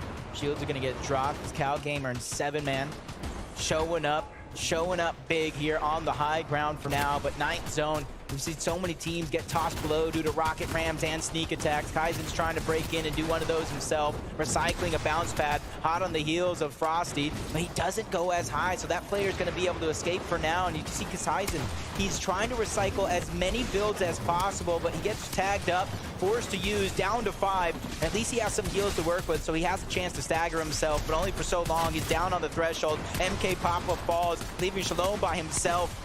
He has more than enough to work with. But that's only temporary, because 25 builds can be gone just like that, especially when there's so much pressure being applied both above and below you. Shalom just trying to figure out which direction he wants to go next. Maybe spotted out Hen directly next to his box for the time being, but Kaizen, he's still making the most of things. Lash Splash going to be used, but a rocket ram to quicken the rotation. Jess has to hope that nobody spots him on the way back down. Miro gonna be the first that he comes up behind. Kaizen actually finds the knock onto Miro, the elimination siphon, a little bit of a materials refresh, but Cooper with a quick revenge. Almost a huge W for him. Into the top 13 we go. Majority of the placement points have already been picked up to this point. But if you want to make sure you qualify, you got to continue going. Badil under pressure. Mr. Savage said it himself. Badil is someone I trust to frag out at the end, to pick up these points. If he has a moment to stabilize, he could get some HP back. Shields on top of that, but running out of resources, fresh out. He's going to have to think of something outside of the box, inside of somebody else's box, into the distance, lands a shot onto Source. That gives him a little bit of a speed boost thanks to his accelerated Maven, even gets a knock onto Peterbot before going down altogether. The sabotage, though, from Badil onto Peterbot. That's going to stop Peterbot's run for the time being. Kanata, though, still keeping things moving right now, all by his lonesome. Doesn't have Aegis with him, does have a nice pick-off view, but won't be able to connect. That Preacher so good at destroying builds, but can definitely be tough to land some shots. Cal Gamer on the top, along with Nutty. Hopefully they don't run into each other, but Cal Gamer knows where his teammate did go down. Even though the reboot card, some would say he's going after, but it's all that materials into the top 5. 3 players are running around as solos. Bylaw is going to be one of them. But the Kings on top of the castle for now is going to be Polarized and Scented as they fall down below. CalGamer was another one. A nice shot's going to be landed, but no resources continue to build up for Polarized. But Scented is there. They put the pressure on. A lot of damage, and the Siphon goes through. They clean house to take him out. Bylaw flies next. 2v2 situation. NA versus NA. Duke and Edgy versus Polarized and Scented. But this is going to be drawn out just a little bit. The building of Mega City, it's indestructible. It's hard to break through, but Duke finally finds the wall that he can bypass. A little bit of builds, a little bit of resources left. Duke and Edgy, they know that they needed this one. It's been a tough time so far in these first couple of games. And for game number 3, this could definitely be their moment. Polarized and Los, though, they're not looking to let it go anytime soon. Up the center and immediately taken back down. Edgy stood no hope here. Now it's Duke left in a solo clutch situation. 2 of NA's finest directly above him. What? Massive shot though onto Scented. Duke with the back-to-back, and it's a victory royale out of nowhere. I thought their finals run was insane enough, but they have topped it tenfold. Probably one of is directly above. Now it's Duke left in a solo clutch situation. 2 of NA's finest directly above him. What? Massive shot though onto Scented. Duke with the back-to-back, and it's a victory royale out of nowhere. Of the tournament so far, the 2v2 situation, you're left solo on your own, and suddenly you jump and you get that shot. Talk me through it. I'm just in shock. That was like, I don't know, I just one-pumped the first kid and side jump and just hit the other one. I don't know, that was crazy. It was Scented and Polarized. You took out your North American brothers. Does that make it any more satisfying? Yeah, it does. Yeah, it does. And I've got to come over to you. That must have been terrifying watching your partner in that situation. Yeah, I mean, I was just going for a play and it didn't really work, but I'm just playing the best player in the world. You just won it. I don't know. So Edgy, what's happening then when your partner is solo? Are you talking to him? Are you just letting him feel and listen to what's happening? I mean, since I'm knocked, I can't really see much, so I'm just kind of letting him focus, do his own thing. But I mean, if I was spectating him, I'd be able to help him out a bit, but right there, I wasn't able to help. And just how much did you need this victory royale today? A lot, just so like I could get the qual out the way. Yeah, needed a lot. And hopefully we will see you in Sunday. I mean, the chances are now very high. What would it mean for you to raise that trophy tomorrow? It'd mean the world to me. And you? I mean, this is my dream. I just want to, it'd be amazing. Well, Dukes, I hope your dreams come true. Thank you so much, Edgy, as well. Congratulations, Copenhagen, let's hear it!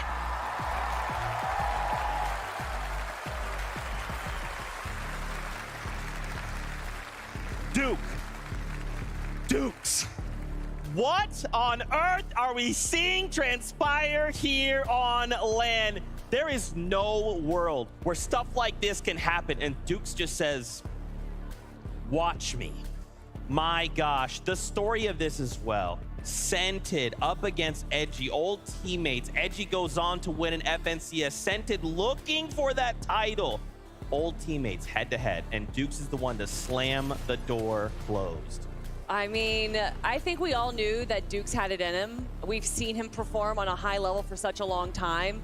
To lose Edgy in this moment, and like you said, the edit with the one pump right there, the side jump, and then another was absolutely incredible, Levin. Yeah, I'm not gonna lie, I was getting ready to come up here and start talking about how I didn't think that was the best play from Edgy, and I was wondering why he decided to go up on his own and Dukes wasn't there. But Dukes just completely throwing out the window, right?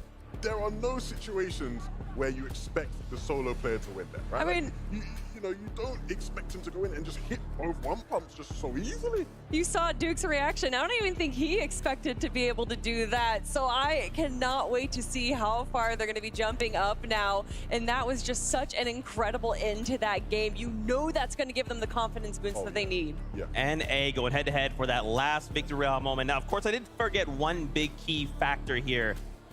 It's 11-2K and Kelly Link are joining us here on the analyst desk. You guys can give them a big warm welcome, but my gosh, that was insane. Let's jump to the standings. Remember, if you're just tuning in, this is the Global Championship. At the end of the day, we're looking to come top 20 to move on to tomorrow. Chubbs, Bryce, they started the day with the Victory Royale, and they have not let go of that #1 spot. But as we take a look at this leaderboard, I mean, this stuff is changing. Agers and Kanata.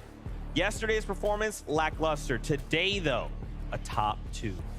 Yeah, I mean, Kanata definitely having a better day now that he's not having to go up to the likes of Thomas HD and Malibuca right there. But even when he does lose Ager, you know that Kanata is focusing in right now and is able to grab some great eliminations with Agers. Yeah, and I mean, he's repaying the favor, right? It was only a couple games ago where Agers was the one that was, you know, doing his best solo sort of efforts to try and survive in these games. I think the big thing here is, like you said, right, they're not having to deal with the pressure of going up against Thomas and Malibuca. Kanata himself said, look, we're going to come in today, we're going to be much more prepared, and they're definitely delivering on that right now.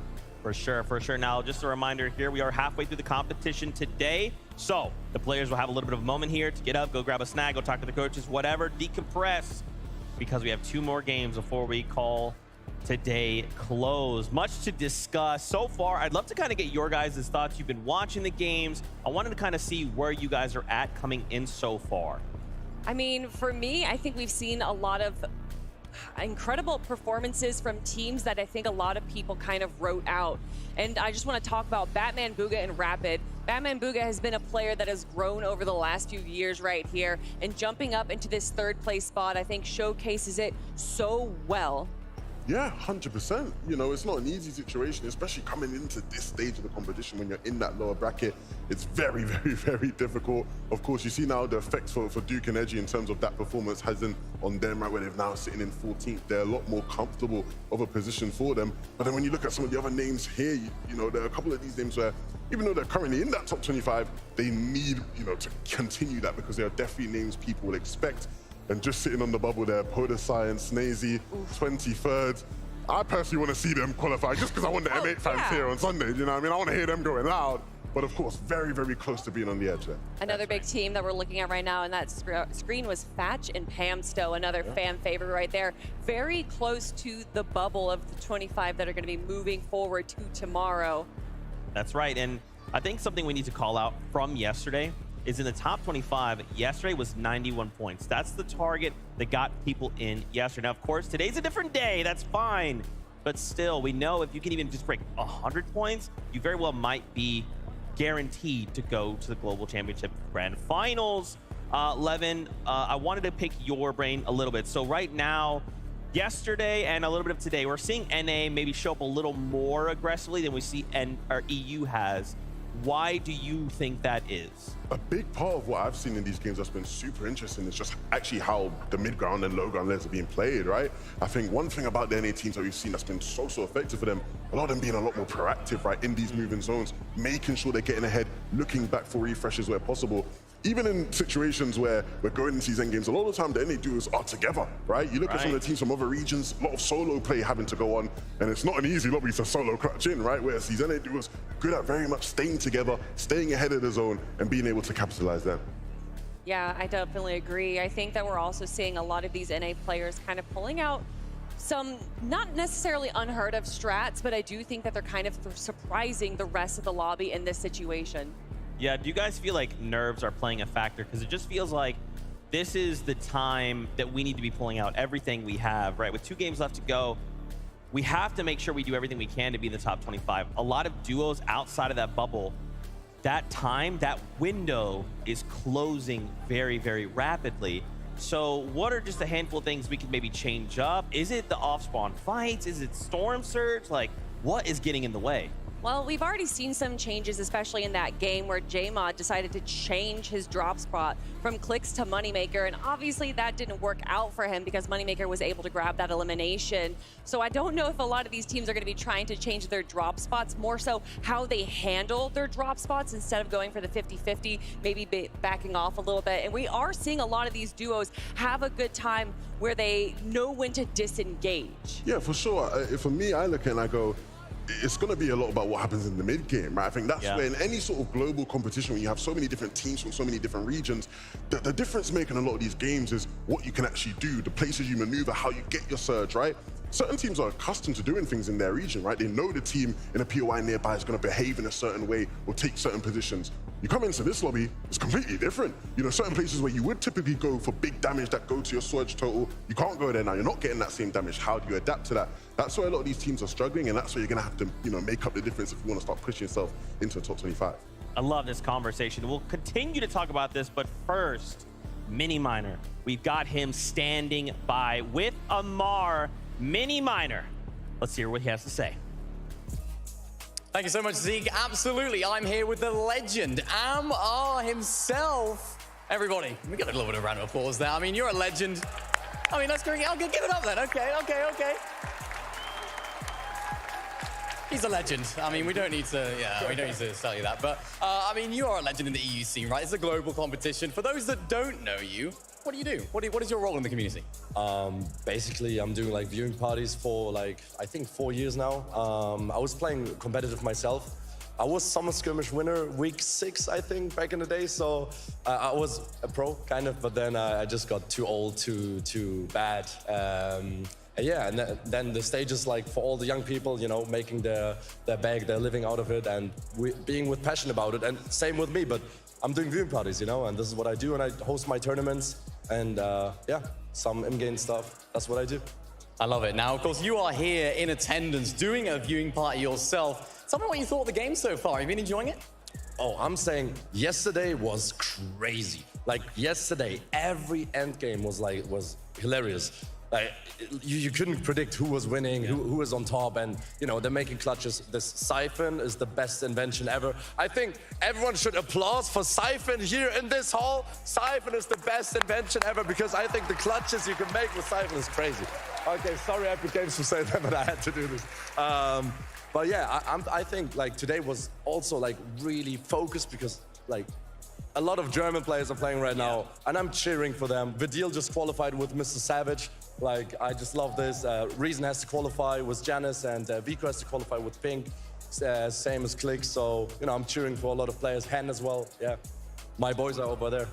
That's great. Now, we know who you're cheering for. Of course, you're doing a viewing party. What has your chat reaction been like? Tell us, give us a little insight into those vibes. Who are they cheering for? Oh, same as me. I think that's why we're so similar. And also for the Frenchies, of course, for Snazy, Partizan, you know, make it up for them. Gentlemates, great organization as well, yeah. They're doing good stuff. That's great to hear. Now, thank you very much for coming on this interview. Just quickly before we go, where can people find you online? They can find me anywhere with Amar, yeah. Amar, easy as that. Thank you so much for coming on, and we'll leave it back to the desk. Thank you so much, Amar. It is fantastic to see you, and we're happy that you could be here for this event. Man, oh man, there's still so much to talk about. We have about another 9 minutes before we start kicking the competition back off. Let's talk about Storm Surge. You kind of talked about it a little bit, but I want to break that down more. It seems like a lot of these duos are having these issues. Now, of course, I do want to set that to the lens of this is a global championship. These are the very best duos in the world, so I'd imagine Storm Surge is definitely difficult. I mean, it's definitely difficult, but if we're going to talk about the best players, then we got to talk about Savage and Vidil, of course. What they did in game number 3 to deal with their Storm Surge is that they were able to kind of split up just a little bit so that they were getting better angles onto Mega City, especially with how the zone pulled, making sure that they had every position covered there. So I love that strategy that they went with. Yeah, it's a game of numbers, right? You know, you want to try to have that bigger field of view as possible so you have the chance to see as many teams. And it's no good just seeing them. You didn't have to connect and hit, but it's Mr. Savage and Vidil we're talking about here. They got the ability to hit them kind of shots. Another great strategy was what we saw 7man and Cal Gamer do, where they just third-partied 2 teams there. And that definitely seemed to work out for them, being able to make it all the way into the end game. Yeah, for sure. There's so many little things, like even carrying a player down onto the slurp plants, having it help like regenerate them, and then continuing to build up that damage. Our players, how have they been dealing with it? Take a look at this listen in. Watch out, there's more people in Tilted. How many white did you bring? I have you have two medkits on you. I have 2 medkits too. Okay. I brought 4. Look north. People are gonna get ahead of us north. We fry them. Northwest. I'm staring at north. 40 crack. Yep. The recheck. Look. No, I can't. Okay. Take them. 30. Yeah, we're gonna have to get to the ridge. Come. The peeking. Flip. This is way here, and then we just crash pad, I think. We need to look for some surge. Wow. There's a team right here, by the way. I'm waiting for them to move. 60. Nice. Maybe we can sneak on Billy. I'm down. Shall I come now? Get the stats? Yeah. Okay. He was here. Come. Run. This is all like... On me. 40. I'm crash fighting on him. Yeah, I'm on you. Going from outside. Cracked him. Dead. Nice, Don't bro. worry, don't worry. Got him. Crazy stuff. Storm Surge, all types of ways of dealing with it, but you have to deal with it. Yeah, 100%. I think that was the key, right? All the different types of ways, right? We saw certain players making these sneaky plays where you're trying to sneak up on a team you know is not maybe going to be aware of where you exactly are. You have teams just basing up, straight up. You have players actually just waiting for anything, right? When you're shambles with Surge, you'll just take anything you can get, right? We saw that kind of situation as well. So many different ways to deal with that. Fantastic. Oh, there we go. Well, guess what? We actually have a very special interview. French community, I feel like y'all are going to be really excited. We got Frankie standing by with Stacey and Photoside. I do. Stacey, what's it like hearing your fans out in the arena? Yeah, this is amazing. Yeah, thank you, gentlemen. Thank you, all the fans. He says merci. And they hear him and they love it. I've got to come to you, Photoside. I need to ask, what went wrong yesterday? Yesterday we have a problem with the Storm Surge, and we didn't play our game, so we did a bad game. And today I think we play already better, but it's not finished. There is 2 more games, and I hope we qualify. I hope you qualify too, because you've given me this interview, so now I have to root for you. You're currently in 23rd position. I want to ask about the first game. We saw you go to Rift Island, but you didn't really fight Hen for it. So tell me, is that something you're intending to do going forward? Yeah, we take the island because we want to farm more, because we have a lot low mats, and we got below third. We need to hit some negate, and we try to fight someone, but I die and Photoside clutch this game. Photoside has been left on his own early in games 1 and game 2. You definitely struggle with mats as well in game 2. Tell me how you feel when you are left to solo clutch it out. I think solo I'm the best player, so I'm very confident, and when I'm solo I'm unstoppable. So I clutch every game, and that's it. Well, I can't wait to see if you can clutch out a game later today. But before I let you go, because the fans are out there cheering your every answer, would you like to say something to them in French? I'll let the two of you stand side by side and share the microphone. Can I say it in French? Bien sûr. Merci beaucoup à tous les fans de Gentleman, ça fait vraiment plaisir que vous soyez tous là. Vous nous apportez beaucoup de soutien, on vous voit tous crier quand on arrive et tout. Vraiment, merci énormément d'être venus. Et puis on va essayer de se qualifier pour vous rendre fiers. Une dernière fois les gars, Gentle. He's going for the win. Merci à tous. Thank you so much. Thank you fans as well. Thank you so much, Frankie. What a fantastic interview. You can see the French community going absolutely crazy. I believe the saying is "Allez les bleus," is that right? That's all the French I know, really. That's it. I hope that was enough for y'all. We love y'all. They're so passionate. So are the players. The fans here have been absolutely amazing. If you were able to make it out here, man, the energy here, the vibes here, it's just unlike anything else. And you have to feel that that's definitely inspiring the French duo with all these players, all of these fans respecting, giving them shout outs and everything. And I think that in an instance where they might have had some tournament jitters, I think those are now gone. Well, yeah, you'd say that, but then again, it's like they're 23rd right now, sitting just on the edge, right? It's getting close for them. They have to make good use of these last couple of games. I think they can do it, though. I think they've shown today that in a clutch situation, one of them is going to step up. Of course, it's been Photoside a couple times, but I really do believe in these guys and their ability to make it through. I mean, definitely with that high-set accelerant shotgun right there, he was able to not just grab eliminations, but also move through the zone as a solo player. Mobility is so important. So being able to do that, being able to just get a few more points with that was definitely beneficial. For sure. Another duo that jumps to mind, Janus and Reason. Amar actually talked about them on his recent interview. Another duo looking to end the day in the top 25. How do you guys feel like they've been performing so far on the day? I think you'd probably say they're near enough safe, right? I think that's what Amar feels. I think that's probably what they will be feeling as well. Realistically, Janice and Reason are a team that I don't think should have been playing in the last chance major whatsoever, right? I think this is a team that is more than good enough to have qualified straight for the majors. In fact, if you rewind your memories all the way back in Major 1, after day 1 of the grand finals, they were in first place. Like, they should have been here when you think about it, right? And so I think, you know, these guys will be happy knowing that they've probably done enough to make it in there, and they'll have a big chip on their shoulders coming into Sunday, because definitely a team with a lot of pedigree, a lot of fans, a high status, and all the ability in the world. So you're already calling that they're making it into Grands tomorrow. Wait. Is that 11 2K guarantee? I can guarantee that Janice and Reason will be playing tomorrow. Well, we have proof. We have proof. The script is leaked. That's it. The script of the future is leaked. But of course, for all you fans, if you believe in duos out there, please just shower them in love and support. Tweet at them, send them, I don't even know, all kinds of messages on all social medias. Just support them, right? These are some of the very best players in the world. They've worked so hard to be there, be here. So please just send love their way. We are getting closer and closer, and all my heart can think about is that bubble, the pressure. If I am anxious, I know these players are. Well, I think a duo that's probably not too anxious right now is Chubbs and Bryce. And although they didn't have the best game 3 that we saw, I think they went around in zone 9, which again is pretty good after their performances in games 1 and 2 right now. I think that they're feeling pretty confident. Yeah, no, these guys have been very, very good today. And that's an understatement, right, when you're in first place.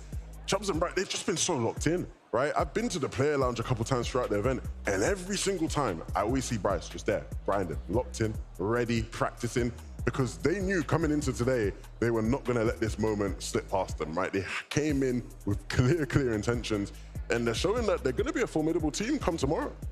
Yeah, is there anybody else that kind of stands out or you know, you would argue is going to kind of affect the lobby as a whole? I mean, Mr. Savage, the deal, right? Currently sitting in that top 10. Probably a lock.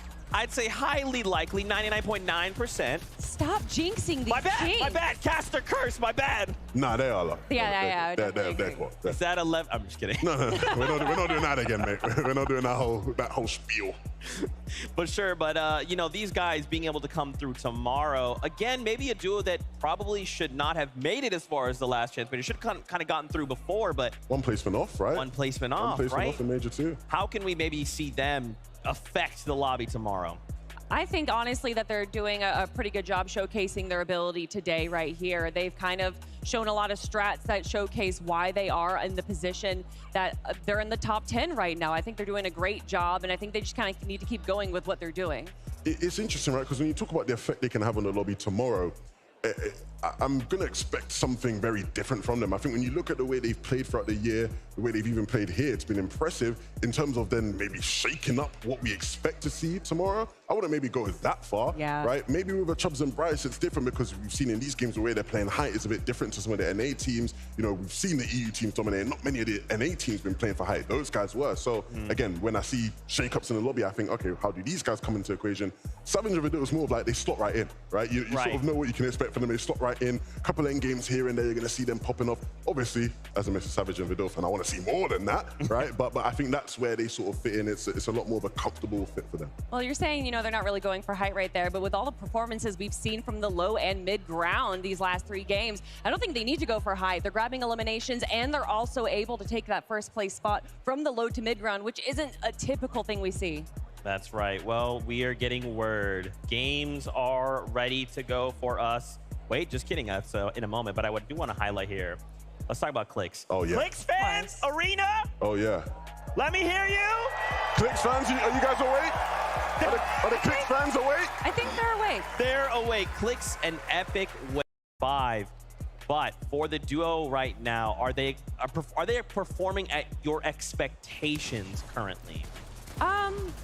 I mean, you know, Epic Whale has that 6X on his name for a reason. You know that he's an incredible champion, and Click's obviously a great player as well. And they're making it to the end game pretty much every single time. They're just having some issues getting into that 11th zone, 12th zone position there. But they definitely have the aggression. They're not having any issues off of drop or rotations in this moment. And honestly, I kind of like that Epic Whale is setting himself up for any situation. We saw him carry the turret there into the end game, which we also saw Batman Booga do as well, which just gives you a little bit more safety. Yeah, I think the interesting thing about that duo is that I actually don't think it's been one of their best performances, but they're just doing enough right to stay within that threshold. I think we're having to see it come down to a lot of individual brilliance from each one in these end games, right? How many games have we seen now where Clix is hitting a couple big back-to-back shots and he goes down, or Epic Whale's doing the same thing?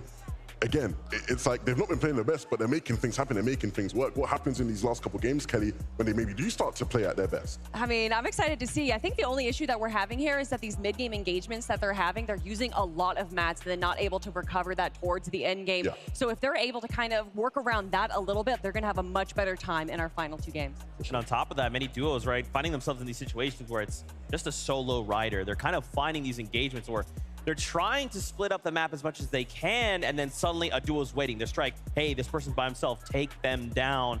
I feel like, you know, is that the kind of route we want to go? Is that high risk, high reward worth it? Savage earlier on, the very beginning of the show was like, yeah, it's a risk, it's a reward, but is that worth it? Which route would you go, Zeke? Nah, man, I'm too safe. No, Zeke, I just want to know, like, which route would you go? I would go safe. It doesn't matter what route you go. We don't care about what Zeke has to say. See, I walked into it. I don't care what Zeke has to say. Look, if you are one of those players, I think ultimately in crunch time, because this is crunch time now for a lot of these players. Yeah. You just got to go with what you're used to, what the formula is. I don't think you should do anything too dissimilar to what's gotten you here. You've been such a phenomenal player, you know, at times this year. That's why you're sitting on that stage right now. Don't switch up anything too crazy. Don't get too, you know, insane up there. And I think we are seeing that from a lot of our solar players. I think we actually saw it from Agers in game number 2, where he was able to use incredible rotates through his augments. And even though he was kind of dodging all of these players, he was able to use exactly what he had in his toolbox and use that to his advantage and be able to place even higher than what we would expect him to in a solo situation. For sure, Kanata there. He's just doing him, you know, being him. There was a duo I did want to highlight. It's Cal Gamer and 7man from Middle East. Right now, it's looking like this could be the second Middle Eastern team to qualify, go into grand finals. Yeah. That's huge. And we saw how confident Cal Gamer was yesterday, right? Ooh, you know, when he was being interviewed, you know.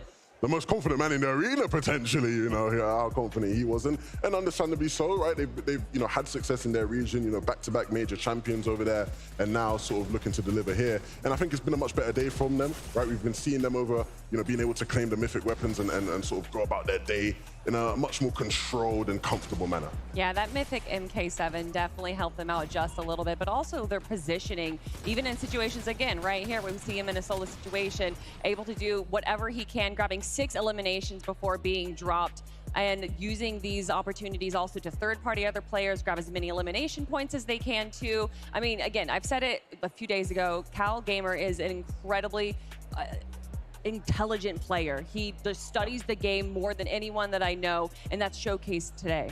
For sure. I wanted to highlight Brazil here for a moment. Oh, We yeah. saw them performing well just a couple games ago. PHZin and Kitos. I feel like, you know, we haven't quite had the BR representation as we did at Invitational, but I still hear y'all up there, which is crazy.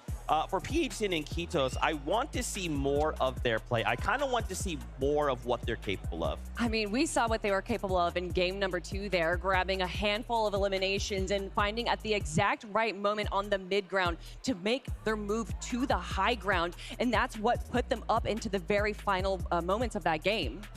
I think the interesting thing with a team like this, right, is the pressure that comes with having done well at an event before, right, where people sort of come into this one going, hey, we expect Kitos and PHZin to come in and do their thing. And obviously, you know, when you're playing here in that sort of lower bracket, it isn't necessarily where you'd want to be and where you'd want to have to do it, but they have still showed up where necessary today. And I think that's been impressive. Some of these shots here were absolutely spectacular. And so more of that tomorrow would definitely be ideal for sure.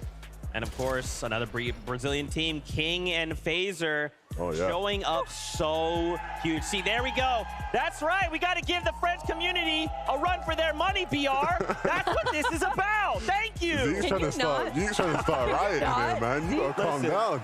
I just want, we all are here because of our love for Fortnite. And if that means we go crazy, we chant, we cheer, we laugh, we cry, I'm about that life. But for King and for FaZe, King has surprised me. I feel like for me, King is one of those guys, it just doesn't matter what his situation is in. He's like, oh, I've got nothing, doesn't matter. All I have is 2 sniper rifles, that's crazy. How about double headshots? Like, he just is so adaptable so quickly.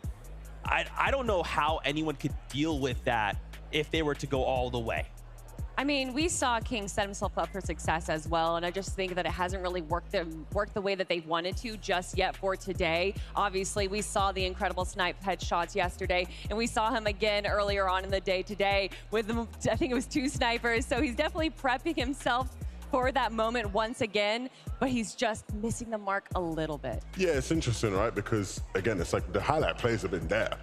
You know, no doubt about that. We're getting them highlight plays, but we want to see more by way of the actual standings on the leaderboard, right? 43rd place.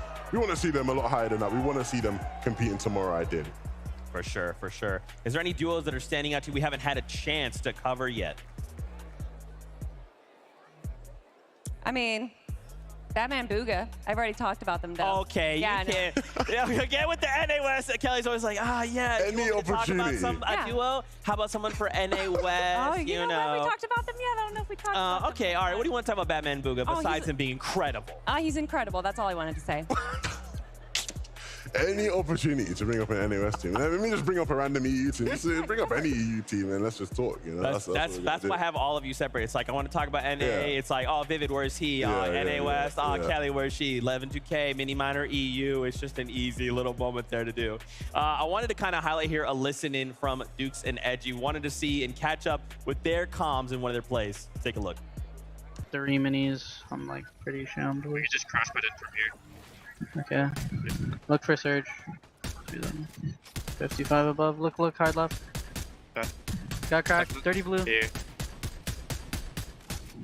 These teams are getting it. They're jumping. Right. Look. Spray this. 100. 33 white.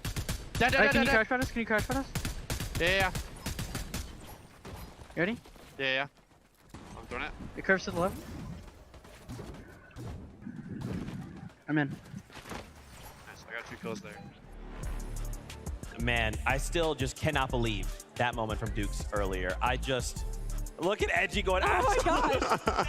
We did not get to see that before. I'm so thankful we have a million cameras pointed at the stage because, man, just to celebrate and bask in that moment, like a victory out. Let's just be clear here. Your duo doesn't always need to get a victory out to place high, right? Consistency will always be king. But man, does that victory out feel good, especially in an arena like this, in front of these fans. Yeah, that's the joy of a man who knows he's been saved at the end there, you know? when Edgy went down, he was thinking, oh no, it's 2v2, I've just gone down, oh my goodness. And then Duke clutches and he's like, let's go, you know? He realizes in that moment, like, everything went to plan, you know, nothing wrong there.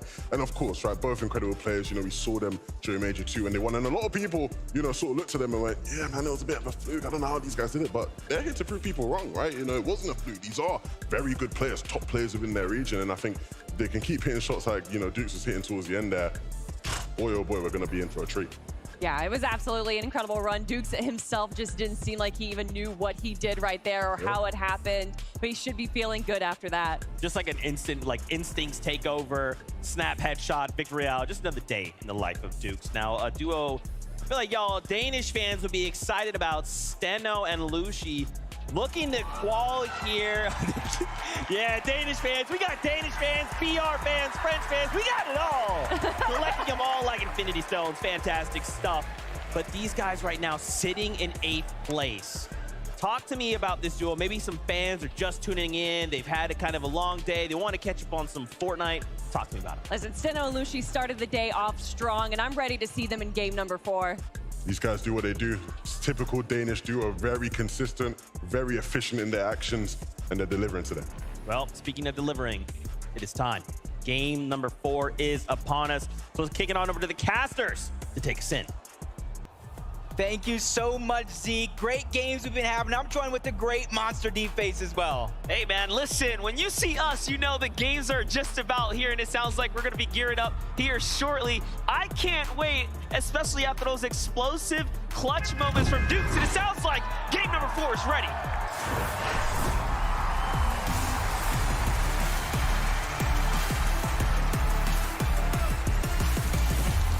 Copenhagen, let's get right back to it. Game number 4 is underway. This is the moment.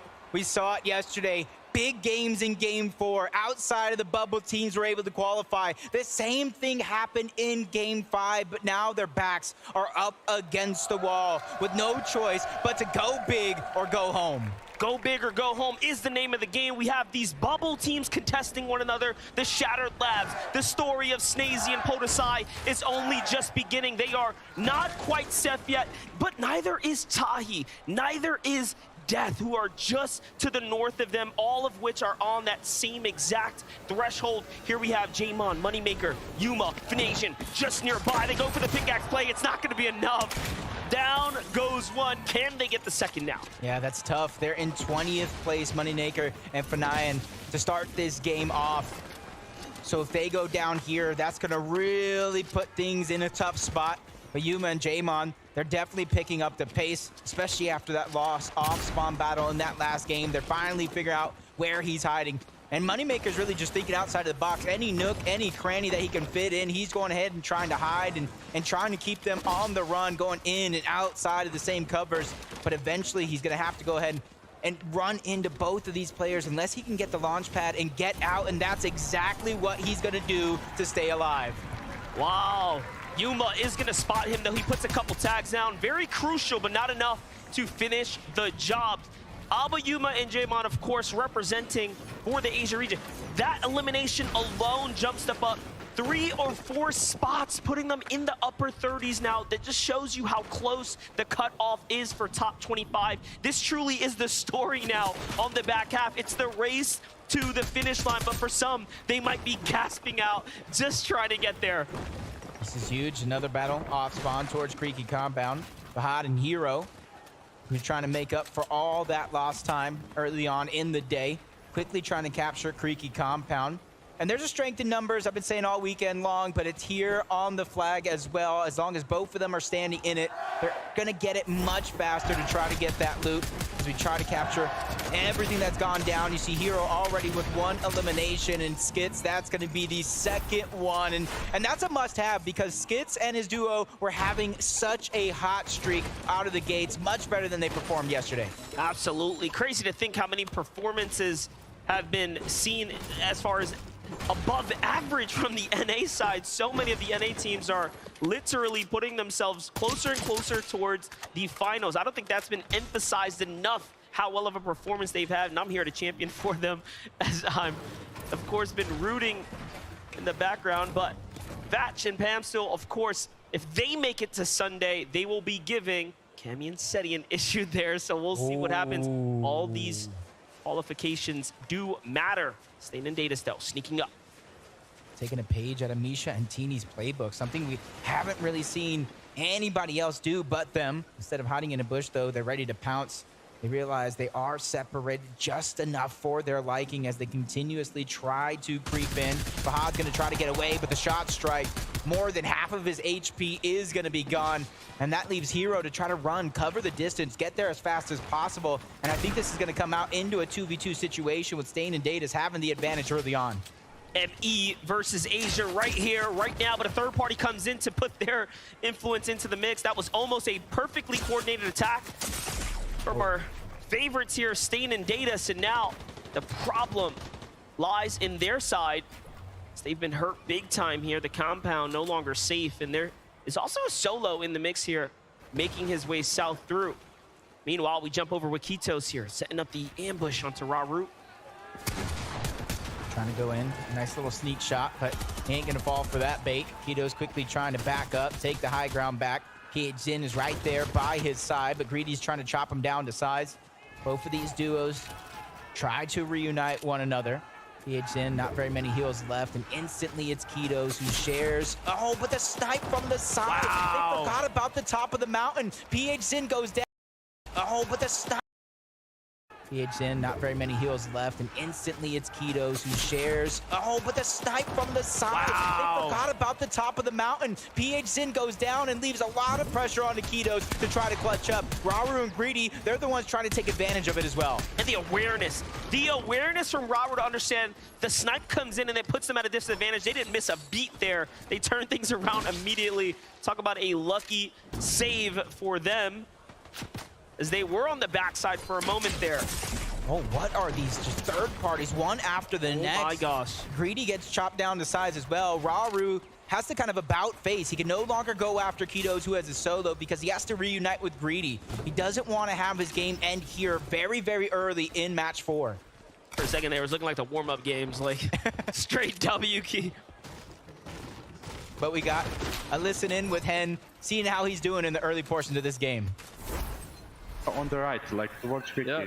You're killing me there. Come on, please be AR. I got AR? Yes, on the right. Dead? Kiri. Absolute clean elimination right there. That's the way you want to start your games off, picking off damage. Question is, can he get the finish there in time? Either way, 8 players already eliminated here. That's 3 full duos and some fragmented. Let's take a look here. Zone going far north. Things mixing up here for day 2 so far. We'd like to see some variety. Yeah, we've definitely seen some northeast. We've seen some southeast. Now we're just going to have a straight north for now. It does have a little bit of a western lean, but it could definitely center up. Figure out where it actually goes later on in the game. But Bully and Shadow changing up things just a little bit. Don't want to go against Peak and Vico far too often, but that's 7-man and CalGamer that they're going up against, and they're on a hot streak. They're on a hot streak for sure, climbing up that leaderboard to try to get their spot into Championship Sunday. And all Shadow wanted was a couple of tags thanks to that surge, and now he's going elsewhere. Oh, Mr. Savage has to be careful here, though, deep in the zone, but he is holding things down. Can he get Adapter? He does! Swatted out the sky. Nicely done for him. And FKS now back against the wall, hurt as well. Vidil, one of the best to ever do it. When he sees you hurt, he comes in and closes it. Makes it look easy. Let's see, Savage comes from behind here. Yup, he's boxed up. It's only gonna take one more shot. FKS is fighting. He's fighting hard, but for how long can he last? Yep, quick moves by Mr. Savage as well, dodging a lot of those shots. Okay. Might have cursed him there, but he goes down nonetheless. Vidil is the one who gets credit. He just took too much damage trying to get that reboot off. He goes down to the storm itself so early on. But that's Vidil and Mr. Savage. This is what they've known best. Even though they wanted uncontested, well, they got it. Best part about it is they need those points to continue to give them the cushion to go ahead and stay in the money, stay in the save zone. It's nice to be in top 4 now. Should be all he needs. Take a look now at Batman Booga. Rapid, of course, a favorite. NA puts in a lot of work here, but Pink on the other side says, hold that thought. We got action, and we have it now. Finds Rapid there. The duo of Batman Booga. Now back against the wall, just a solo here. We'll have to retreat for the moment as there is a duo lurking above. I'm waiting for this third party. It's actually Kaizen and Clement who are trying to go ahead and use those berries. So that way they don't have to use too much of their own heals. It is working out. That could be the distraction needed for Batman Booga to try to stay alive. And for Pink and Vico, this is a moment for them to stabilize themselves. They started this game in 32nd place, almost a repeat of yesterday with 2 chances left. They have to lay it all on the line. No regrets, no excuses. The time is now. That's right. Fresh duos rotating in the surrounding vicinity as well. Clement's going to go on up. They say, hey, look, we got the solo singled out here. I think we can go ahead and take advantage here. If they do just that, could put them in the position to have the surge they need. There it is. They trap him from underneath and force him out the box. Batman Booga expending all the metal now. Backs into a corner. The double shot comes through from Kaizen and Clement, and the synergy here, you have to respect it now. This Elim is worth 4 points. They want to close it out or give it back to Vico, potentially now. And Batman Booga will not give it up without a run for it. Kaizen and Clement secure the deal there and earn themselves 4. They gotta be careful though. Now it's Pink and Vico territory. A lot of that real estate is gonna be owned by them, and they know it. So Clement and Kaizen immediately get out, build some fresh spot for them to go ahead and try to regain composure. And with the zone pulling forward, a lot of these teams are going to have to continue to rotate towards the north side of the map, which means Pink and Vico, they have the advantage. They are full health as well. They have all the heals, so they either could stay, try to camp above Clement and Kaizen, or try to rotate first and hold them out nonetheless. Pink and Vico do need several more slots to go. You can see they're just holding that 30th placement.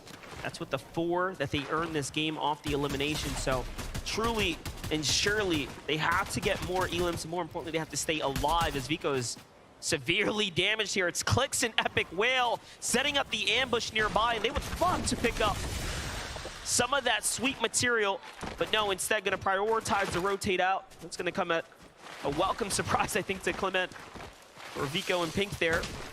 They were definitely damaged. I would say I do like this changeup coming out of both Clix and Epic Whale. It was in that last game. They were stayed too far in towards Mega City, let all the other teams bypass them. So by the time it was their turn to rotate, they just got held out. They got separated and taken down as Chubbs and Bryce land a monster of a shot. They don't want to continue this fight as solos. Bryce is yet to go ahead and reunite with his teammate. So that's going to be Chubbs just backing up. Bryce, he has his shoulder. I'll watch it. You try to get out. And it's a fight for the forecast tower. So it's definitely something worth the risk if you're ready to gain that reward.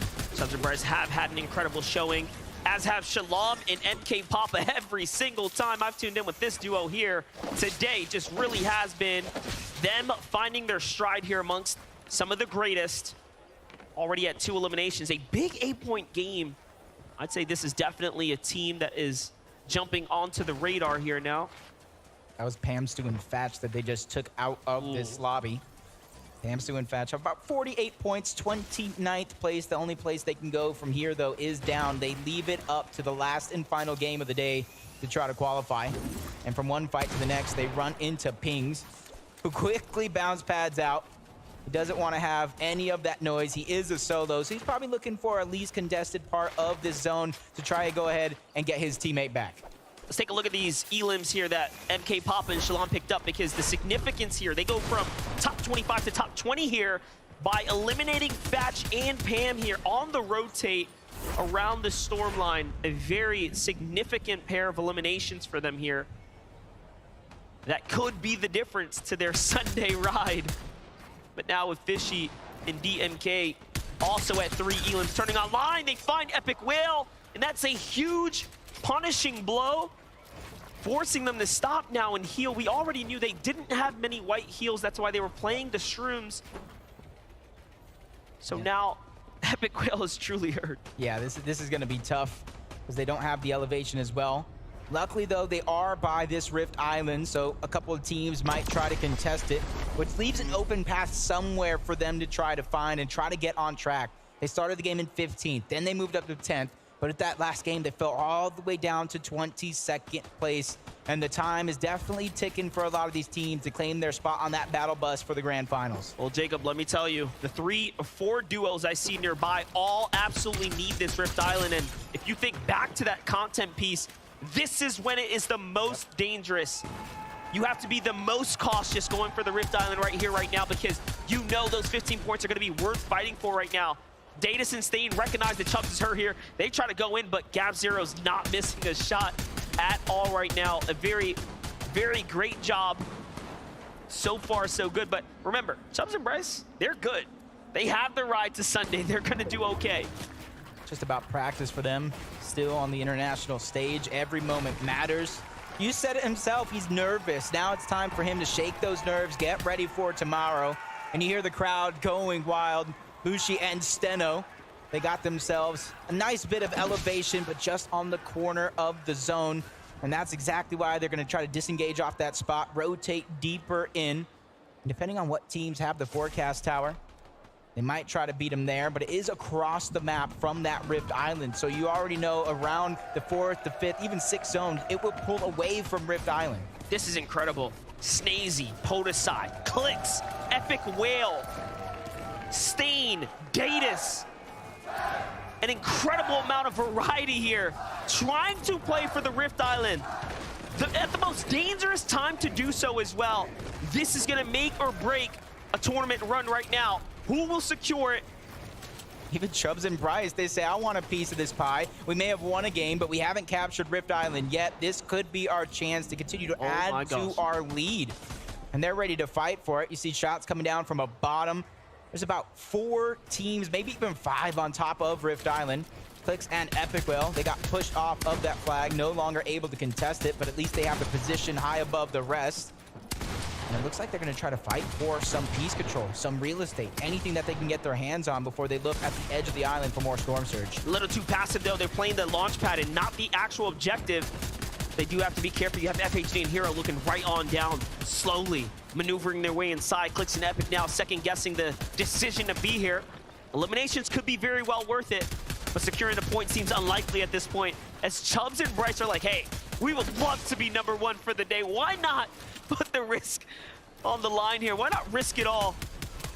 Literally have nothing to lose this situation. This is exactly what I thought Clix and Epic Whale were going to do. They have just the edge of the zone to continue contesting it, and now they're looking on down below to try to get that Storm Surge, but you can see their awareness. They're constantly looking around. We saw Vasquez go down early on. PHZin and Kitos ready to finish off this duo, send them back to the lobby and try to jump up that leaderboard. That is a huge amount of confidence ready to be built. Vamos Quito and PHZin, well played. Big set of eliminations. It's gonna put them in a good spot. Here's Clement, Kaizen on the move. We already saw the very tough spot they were put in when faced off against Pink and Vico, trying to secure the elimination on Batman Booga. It cost them a lot of material, and now they're pretty much a foot behind. Meanwhile, Pink, Vico coming back here. They drop Miro, take down Cooper shortly after. Look at that. Already done and wraps, and Pink and Vico absolutely needed that one. Huge, huge pickup right there. And for Cooper and Miro, who are inside the top 10, I think they'll be all right, but they'll surely slip down coming into the last and final game here. It's definitely going to put them on the edge of their seat, and you can see what they're fighting for. Not only the 2 eliminations, which is H points, it's that weapons cache as well to try to bolster their loadout as much as possible. The main thing is going to be those slurp juices to try to keep them alive. They don't want to wait to the last game to make their qualification possible. Way and Frosty, they're stuck on the edge of zone, just outside as well. They got a couple of feet to cover before they find some safety with inside. But even then, once they get in towards zone, their journey doesn't stop there. The zone continues to pull towards the far north side of the map. The majority of the players are down here as well. Big congestion happening here. It's going to be a very, very difficult rotate for the bulk. Let's see what happens here. But back to the Rift Island. It's still back contested. to the most contested island. The island where all of the teams on the bubble lie. Mr. Savage has 2 elims. Guess what? One of them is Bryce. Can they get Chubbs here? Can they find their 4th elimination right now? Badil already working his way in. Looking good. Chubbs goes down, but it's not to them. It's to the hands of FHD and Hero here, a team that equally needed those elims. They needed those points, but who secures the loot? Yeah, I heard it get captured there at the tail end, but I don't know who actually got credit for the capture. We see the loot falling through. Badil and Mr. Savage trying to steal as much of it as possible. Might have been Fahad and Hero who grabbed that one. Clix and Epic Whale long gone off of Rift Island. You saw them cover up that bounce pad, and now they're trying to use it. Suns and Anon trying to make something of their last opportunities here on the day. They saw Alex and Worthy qualify out of OCE, and they don't want to leave them as the lone team in the grand finals representing their region. Nice opportunity here to pick up more points. He's going to slip on through. That's Chris on the other side. Suns not only needs the points, but he needs the refresh. He needs that loot that he has in his hands, and Anon, him, can't stay too much longer in this zone before they go down. Also recognizing the additional damage turning on here. Look at how quickly they're falling underneath the Storm Surge. Storm Surge will, of course, turn on just about 10 seconds. Start dealing tons of damage to the lobby. Huge tag right there, though. That might be a game changer. No, it's only worth 100. Into the zone they go. Here it is. Let's see what they can do. Hero's right next to him. At least Suns made it in, giving him a shot, but Storm Surge taking him down. One more tick before he goes back to the lobby. Wow. He's doing what he can. 40 below, and he barely goes above by 81. The risk versus the reward. At least he stays alive. That was actually so impressive. Swings through, finds a tag, and slips out before this surge can actually hit him. He was just a moment away from hanging out in the lobby for a second there. But trouble still looming. Trouble still on the horizon here. Pink and Vico don't stop, though. They are looking to make the dreams and wishes of their communities come true as they're coming right back to it. Let's relive the moment. Let's recapture that. Vico walks in, takes down the 2 from the side. He gets both elimination credit there, and look at that. Feeling very good about it. I mean, Pink said it himself. What do diamonds make? Well, it's actually diamonds are made from pressure, and he's feeling that pressure now in the moment, using it to fuel himself. I think this might be one of the best games they've had all weekend long. And Monster, at this stage in the game, there are more teams alive outside of that top 25 bubble than teams that are inside. So they're trying to take these last 2 games of opportunity and really push themselves to the limit. Really changing the narrative right now. Pink and Vico are in 28th now. Right there, really trying to change this whole story around. Half the lobby has just about been eliminated, including some of our favorites, like you said, up inside the top 10. Most of those teams are down and out, so this is really going to allow the funnel of points to flow south to the bottom of the standings, which is going to make the final game that much more tougher to break through into the top 25. You know, it's a very different game when even those that were at the bottom are now starting to pick it up. It only takes 2 games, 2 good games. It's a recipe for excitement. Players are cooking up a final opportunity here. 27 players left alive, 27 teams, so that means no placement points have been granted so far. And it's really up until that top 10. Half the points are outside of the top 10. Majority of those points are inside of the top 10. So for some of these teams, just getting these placement points isn't going to be enough. They're going to need top 10 performances, maybe even back-to-back top 10s if they're looking to continue their journey on towards Sunday. Kaizen barely above the damage threshold by 66, but he knows not to make the wrong move, especially this late in the game with so many other teams surrounding. This is it. This is his chance. This is his moment. If he can take off here, if he can make a big end game, a top 10 potentially, it might just be all he needs. But first, though, he's got to survive here. He's barely up. He might just be able to find DeGuerra here. Great tag there, and he does take him down, and now Rocket rams his way on, up, and out. Can he get all the way to the top? Close enough. Wow. Perfectly there. It was nearly over, but even finds the zip line to get all the way on inside. There goes the elimination credit. Alive long enough to find it. Meanwhile, Reason also finding eliminations too. I know we got to interview with our good friend Amar. It seems like all of his hopes and dreams are coming true for the German community out there. Talk about the Brazil community. King and FaZe finally have some sense of high ground. Saw them far low on the leaderboard with 2 opportunities left. This could be their chance to boost up the leaderboard, even if they don't get inside of the bubble. As long as they get close, they're keeping the hope alive for their entire region. But just like Perza here all by himself, 5 eliminations so far, 6 as a team, 34 points with a couple of those being placement. He's just waiting for the last possible moment to try to go ahead and rotate. He does have the front side of the zone, so there's going to be a lot of players passing by he could try to get an elimination on, because with 7 builds, he might need one. This one, he's going to have to pick his poison, go for elims, go for the loot, or play for extra. Let's see what he decides to do here. Still trying to make that decision. Not looking to get greedy, though. Instead, he's going to focus on positioning here coming shortly. This is the last charge in his rocket ram. Meanwhile, Kaizen flying all the way to the front side of zone, puts himself in an excellent spot here. He just sees so many chances to find tags.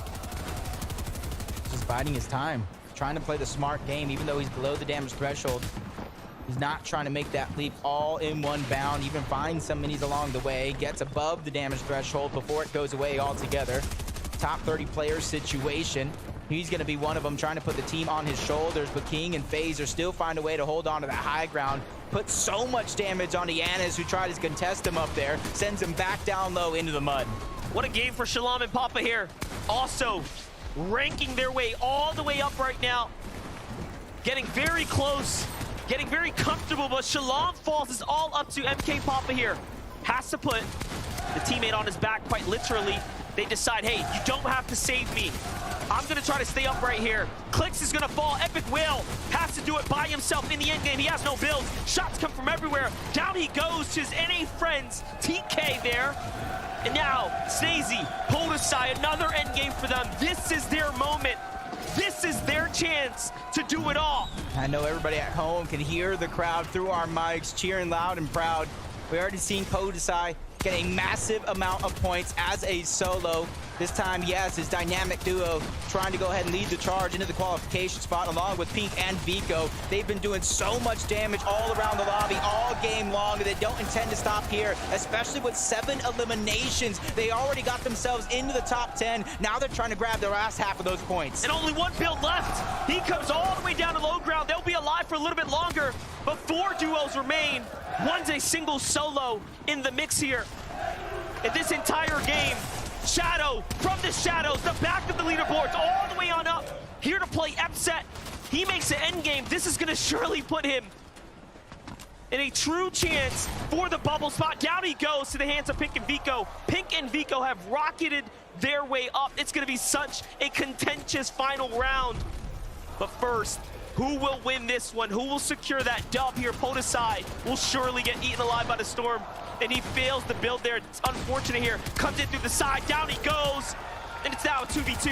That's gone, and Pingu at the bottom, and fall damage is real onto Vico, but he gets the trade at the bare minimum, and Pink and Vico take the game. That could have been it, Monster.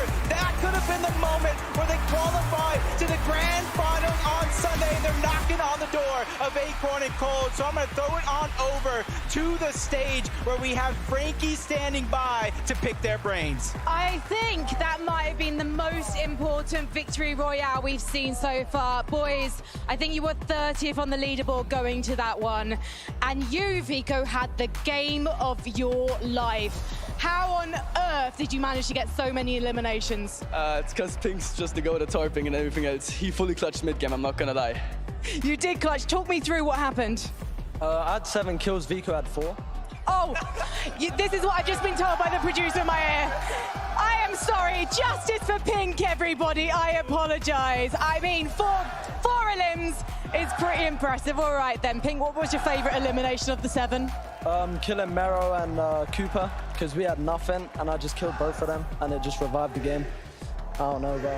God, it's the greatest, bro. My mum's life. Oh my God. How did you manage to get yourself together to get those 2 eliminations, though? Because you were on the back foot.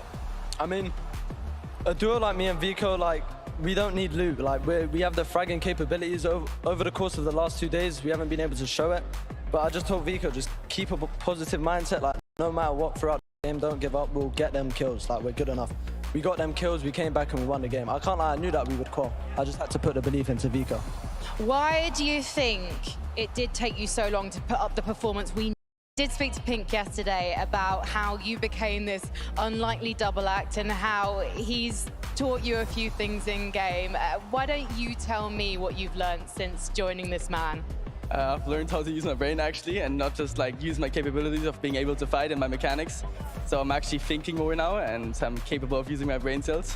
So I'm glad you've learned to use your brain cells. I've got to head back to the desk, but before we do, I know your mum is in the audience. She's always by your side. Have you got any words for her?